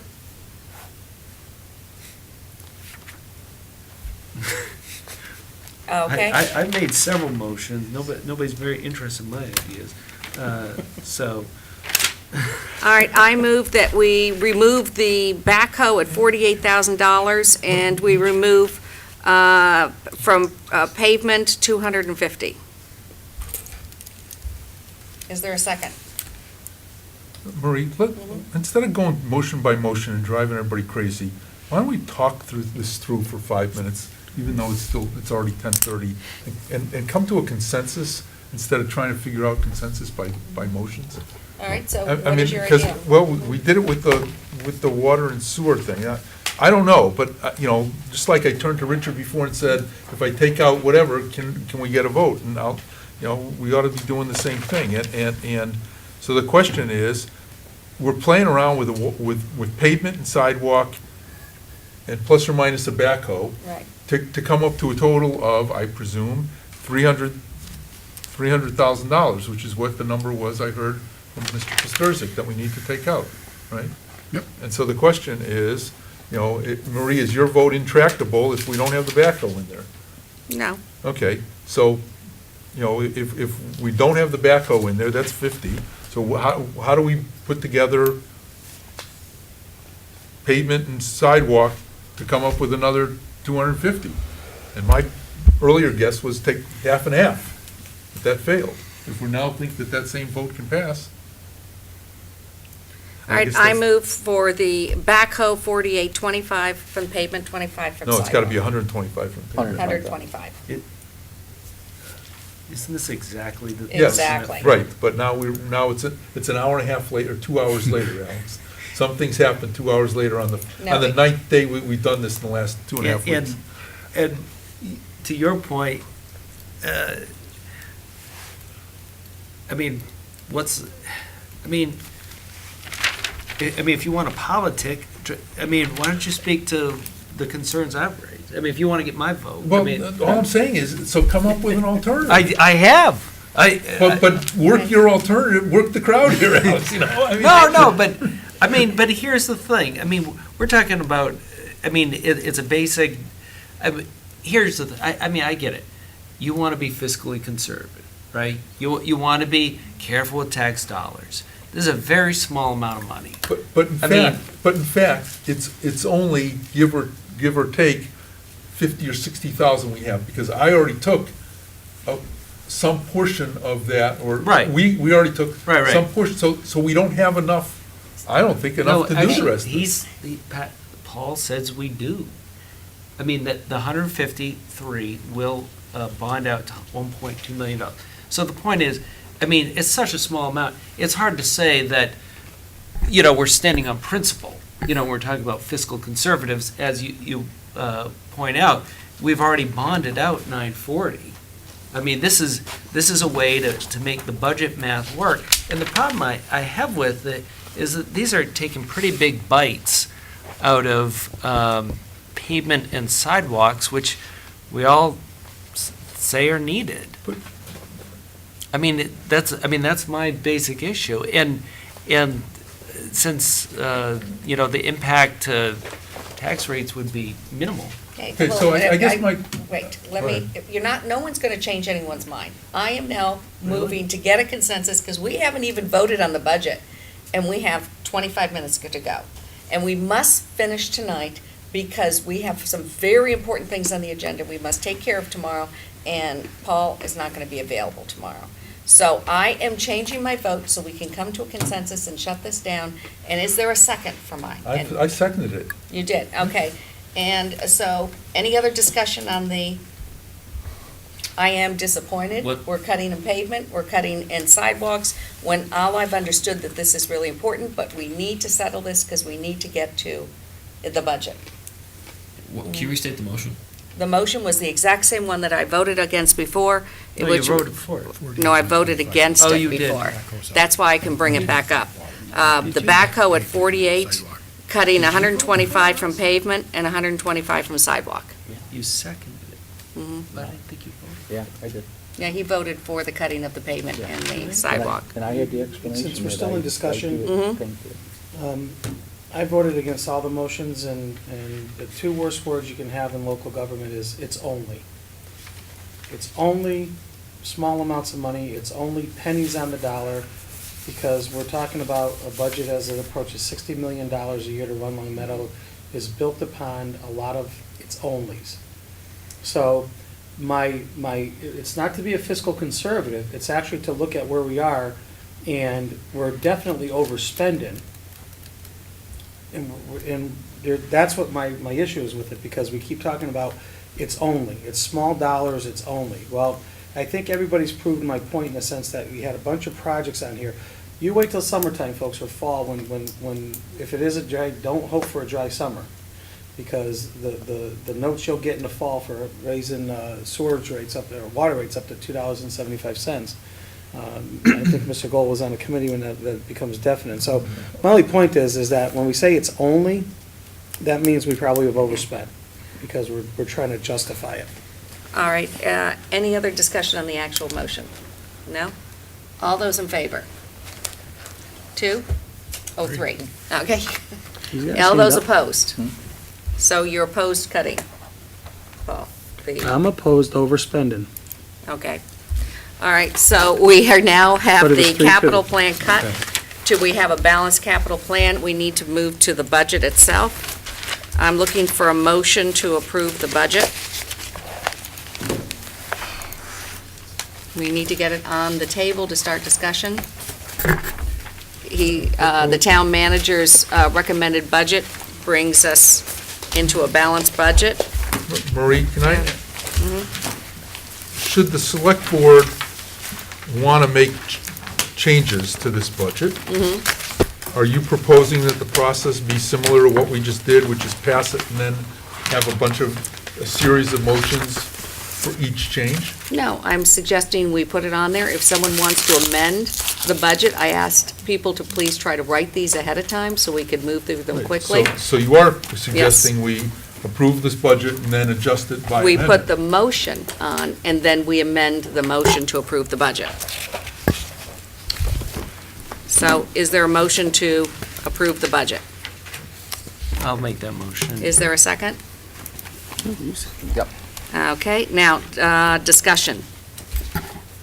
I'd like to make a motion to amend the line item in the police department budget for crossing guards in accordance with the proposal that the town manager sent out that would change that line item from $106,655 to $145,000. And I would propose funding that difference with a reduction to the DPW GPS line item of, I believe it's 16,800. And then the balance of the money, which would be approximately $30,000 from the line item in the police department for overtime. And part of the reason why I'm proposing that is that in our February 4th packet, there was a report that police overtime was $30,000 below during fiscal year 14, and that it being 30,000 below would be in line with FY12 and FY13.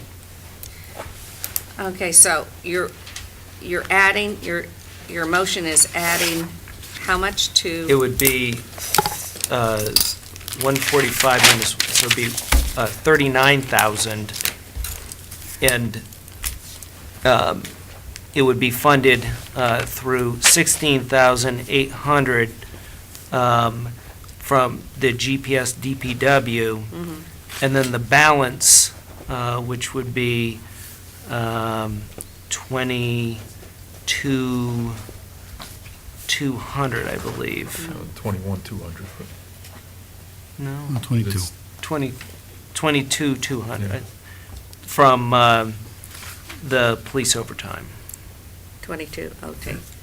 Okay, now, do we want to put all the amendments down, or do we want to vote on them one by one? What is the consensus of the board? First of all, are there? How would you put them all down, Marie? I mean, each one's an amendment. Okay. Is there a second for the amendment? I'll second the amendment. Any discussion? Yeah, I'd like to know if we determine that we really need an extra $38,000 for crossing guards, because the number I'd heard was different from that, I thought. Is it 38,000, is it 50,000, Well, it's 38,000? 38 over what was recommended. It was 50,000 over what the budget was last year. But no, it would be an increase, and I don't really kind of have that in front of me, but No, it would be, it was like 146,000 was if the additional guard was added at the high school, and the wages were increased to $15 an hour for the guards and 18 for the supervisor, who is currently, and those wages are like 10 and change and 15 for the supervisor. So, but you say that a budget line item of $145,000, which is what Mr. Grant's proposing, would achieve that? Yeah. Yes, do you have it in front of you, Alex? yes, What had gone out to it's them? 145,665, Yeah. Okay. and 655. so I, Yeah, my discussion on this is the GPS, I don't like gutting that whole program for it. I think that one of the things, if we are looking to fund this, is also that the schools really should be part of this whole program. I think that organizationally, they really should be part of it, and I think they should also be assisting in the finances of this program, which I believe should be fully funded and expanded. Any other Yeah. discussion? I guess I seconded it because what I thought I heard was that in the DPW line item, we had appropriated but not spent in FY13 for GPS. I'm going to try to find the. you're right, You're at $12,000. $12,000. and appropriated but not Oh, spent you're in in that. FY '14, $12,000. $12,000. And the GPS request was for around that amount of money for purchase and the first year's maintenance, or service contract, whatever it is. And so by not appropriating it this year, all we're saying is, we've got the money to buy, I think you said, even Stephen, the preferred one was the $8,000 and change, or $8,500 capital plus the Okay. $15,000. So there's the money there, Marie, and I think that ought to assuage your concerns. Is Go the do mon- it, you got the money. Is the money still there for the GPS, Stephen? Not if he, currently, yes, but if this amendment passes, no. Well, okay, let me say. Oh, money you're that was saying, appro- you're saying take the two previous years that add up to 24,000. Why have money sit in an encumbrance if we, and never spend it? We've got it encumbered for that, just that purpose. If 24 is all you needed, we're all set. Okay. Oh, okay. So, sorry, so your thought We don't- is, Alex, you're right, we don't need the $16,800 in GPS this year. In We fact, can still we don't do need the rest of GPS. it either. okay. And that's not fiscal conservatism, so he's actually saying we should spend the money. It's Just sitting there. clarifying that, I'm backing you up. Wait a minute, Mark, you're not taking 16.8, are you? Yeah. I thought you were leaving the 16.8 and taking the 24. No, he's No, no, taking no, the no. 16.8. That's what Alex is putting. We can't take money out of last year's budgets.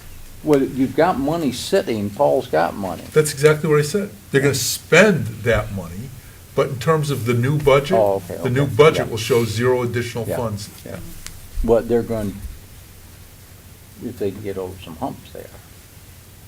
Okay, well, this question is, Silence is, yeah, is there any problem with taking you're taking 21,200 out of overtime from the police? Correct. 22,200, I thought. 22,200. Is there any concerns in regards to that, Stephen? My concern is that, and I understand that they don't always spend their overtime budget. In fact, one of the things we're recommending is purchasing a vehicle that was scheduled for this year. One of the decisions we made to help balance the budget was, it appears that they're gonna they're gonna not spend, 30,000, or so in fiscal year 14. So a vehicle that was scheduled for this year, we'll use the OT budget to pay for. The concern with overtime is always the ability to have officers on duty in the case of injury, attrition, or some kind of an emergency where officers are called to be on extra time, like a snowstorm or a natural disaster or some other kind of thing, without having to do a transfer or something like that down the line, or run the account into deficit. And that's why you budget that account conservatively. Mark? yeah, I would not want to run the police department out of overtime funds and thereby restrict needed police patrol duties. I think that the flexibility of having a single public safety, which it is, it's a combined police fire department, will give us sufficient early warning of where we are with this without that immediate jeopardy, to be able to have us utilize any of our, what I'll call tripwire funding processes, such as the reserve fund, to supplement this. I really think that we'd be irresponsible to say, we're gonna run without overtime. I mean, I don't know how many drunk driving arrests they're gonna have, and overtime is to send them to court. They're gonna spend what they take, and I don't know necessarily implying that they waste it, but rather than say, just to be safe, I think we have other ways just to be safe. And my commitment is, even though I'm gonna vote for this, is that, if we find out in next April or May, we can move money around, and I can't imagine our finance committee not funding it from the reserve. Can we do free cash for this? Even though 30,000 is needed to be taken out for a vehicle, already at a overflow. Well, that's why I doubt that we're gonna need it, Paul, but I understand, but That was last year's. I- All right, we have 12 minutes now for other Well, I amendments. just want to, I want to make a comment, and, you know, we're talking about the crossing guard issue that we're talking about now, is that what you're looking at is, we're saying that money's going to solve the problem. And I haven't seen any evidence that, because the majority of the crossing guards are still crossing guards. We have issues with certain areas, and we may have had issues with certain crossing guards. I understand the numbers that are there. I just don't believe that money is the issue. And I don't believe that the schools, you want to say the school should take ownership of it. We have a police officer in the school, and they don't partake in that. I don't think that's going to happen, but I wouldn't vote for this only because I don't believe the money is the issue in the crossing guards. I think we're just throwing money at something and saying that's going to cure it. All right, any other comments? All those in favor? All those opposed? Okay, it's 4-1. Any other amendments to the budget? No? I'd like for us to take up the issue that we just discussed, which is the $24,000 in GPS funds. Now, that- you need to have a motion. Okay. Then I'll move to remove the $24,000 that's sitting in this, what I'll call the GPS fund, or the unexpended $24,000 in GPS funds, to remove that from the budget and return it to free cash. A point of order, can he remove money from a previous budget? Well, This he- is amending the He FY15. can remove it from FY14 if it would be a separate article if he so desires. I think a simple directive to the town manager, to the DPW director, not to expend it, it will revert back to free cash automatically. So that's not an amendment for this budget. It's something you can do outside this budget, but we're talking about an FY15 budget. Can you just clarify, it's been encumbered? FY13 money has been encumbered. For both. FY14 money has been appropriated. Okay, so If you wanted to amend the 14 budget, you can you do could that, right. amend it to a separate article. So, because the money wasn't already spent in the FY13 appropriation, and it was encumbered, it didn't go back into the general fund. Not yet. If you direct them not to expend it at June 30th, it would. And that's what I'm saying, a simple directive to him not to expend the money. Because At June 30th, it would go That was actually the back. vote last year Yeah. for town meeting, that We've already if it told them to wasn't, spend it. that was a directive to return it to the. So, Any amendments for this FY15 budget? actually, can I speak to this? No, let's go to the budget amendments, and then we can go to that, because he says it's a whole separate article for the, and we Yeah, have the not 14 closed and the 15 warrant. budgets are separate. So is there any other amendment for the FY15 budget? Okay, then, all those in favor of the FY14 budget with the one amendment? it's the FY15. 15 budget. All those in favor? All those opposed? 4-1. Okay, now we're going back to the warrant. And the one item I wanted to, I think we've finished all the items on the warrant. The one thing I was going to ask is in regards to, we haven't closed the warrant yet and set it. Isn't that the last item for tonight? Well, you could officially close it. We voted on, I think already you voted voted. on all the articles. I mean, you've done the capital, you've done, I don't The believe, I operating- don't believe we voted on the budget article. I thought you just. We just did No, that. we voted on the budget. I don't think we voted on the budget article. Well, in that case, I So don't we think have you to voted on approve. Because it was, Capital article. it was Article 7. Article 7, because You're it was right. a blank. The Okay. articles are placeholders, and then, because the warrant is gonna contain a capital plan, it's gonna contain a budget, and then Debbie enters them into the document, and it goes to publisher. No, but I'm saying, we did not vote on it at all when we voted on the We did warrant. not vote to approve Article 7. Okay, so Because there is was a there, mention, there was a zero I down. thought you had, I'm sorry. No, is there motion to approve yeah, Article 7? I made the motion yesterday and it didn't get taken, so I'll move we approve Article 7 as written with the budget in there to reflect the budget that was just passed. Is there a second? Second. Discussion? All those in favor? And I was wondering if... Opposed? One opposed. 4 approved, 1 opposed. The request that was put in front of us to take Article 23 was the citizens petition. No, it's not Article 23. Article 25, citizens petition to move it up to the front of the warrant. I move that we move the citizens petition in regards to a study of options for truly suitable space and facilities for the Long Meadow Council of Aging Center to go to the front, become Article 1. Is there a second? No? Yeah, I'll second, just get into discussion. Any discussion?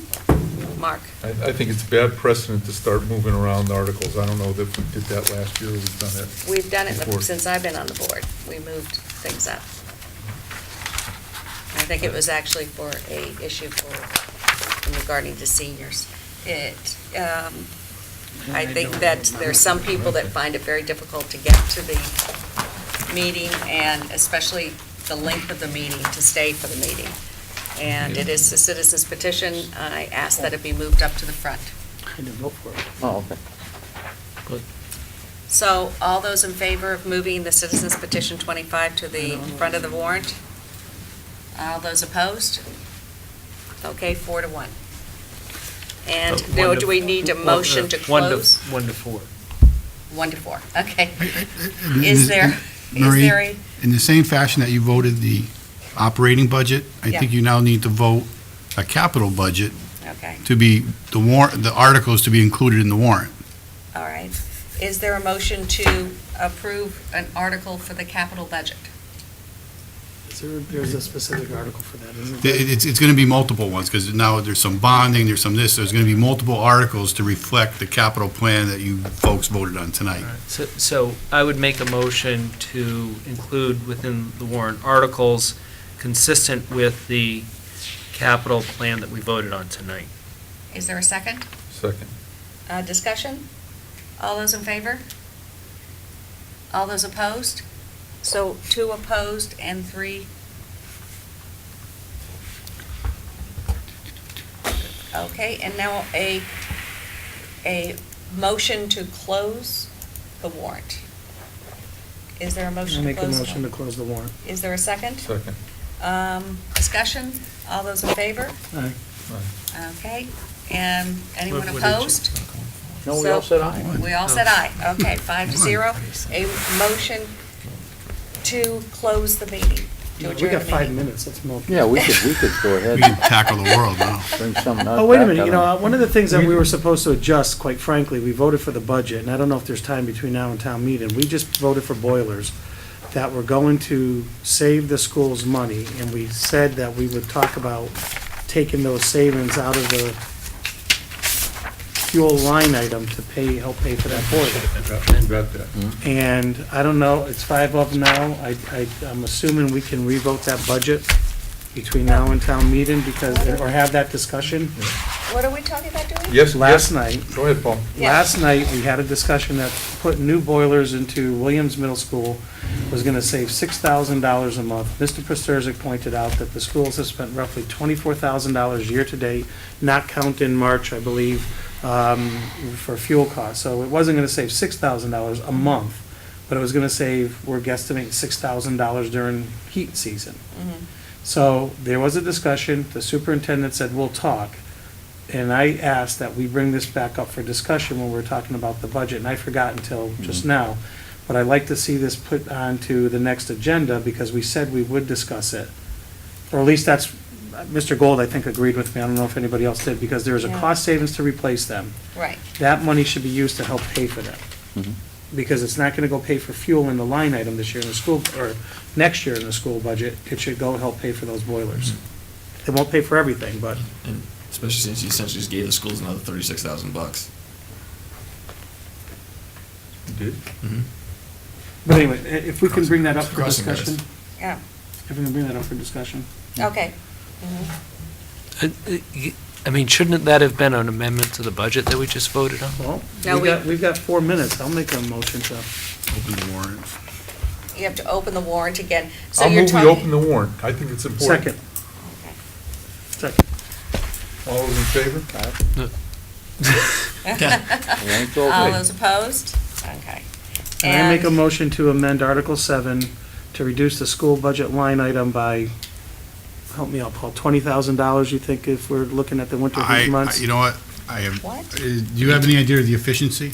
I mean, that's what it is, a We were matter of told efficiency. 6,000. 6,000 It a was, month. yeah, but that was like No, like an estimate based on, it's not like based on actual performance and specifications of the boilers. I mean, I think this is kind of out of order for right now. I mean, we don't, it's gonna save you a lot of money. When you go from old boilers to new boilers, you save money, but the actual boiler that you choose is what really tells you how much you're gonna save. There's no mystery to this. That's a different argument than we had last night, or a Sure different is. point. Yeah. I gave as an illustrated point that it's gonna save you, I should have said about $6,000 a year or a month, whatever the thing was. So, and obviously, we're looking more like 6,000 a year because it's a $24,000 was spent last year. So, No, Year to 24 year to date. 40, yeah, he said 48,000. 47,000. So it can save you a sheet, and then the superintendent noted that it was 45%. So if you take 40% of 48, It's 10,000 bucks. No, well, a little more than that. That's a big difference. 20. no, that's- 40% of 48. Yeah, it's just under 24. Okay. Yeah. All right, is there a motion to amend the budget? I made a motion to amend the budget to reduction of the school department line item by $20,000 and to shift that into the town general fund for the payment of the, help pay for those boilers for the Williams Middle School. Second. Any further discussion? All those in favor? All those opposed? I make a motion to close the warrant. Second.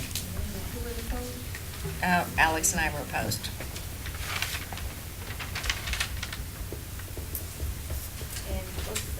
We'll close the warrant.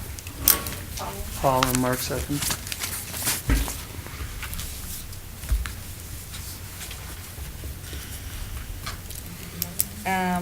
All those in favor?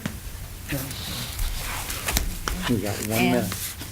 to end the Motion meeting, to close, the adjourn. is there a second? Did the lights, Second. All those in favor? did the lights go out at 11? Yes. The only thing they're gonna do is open it up and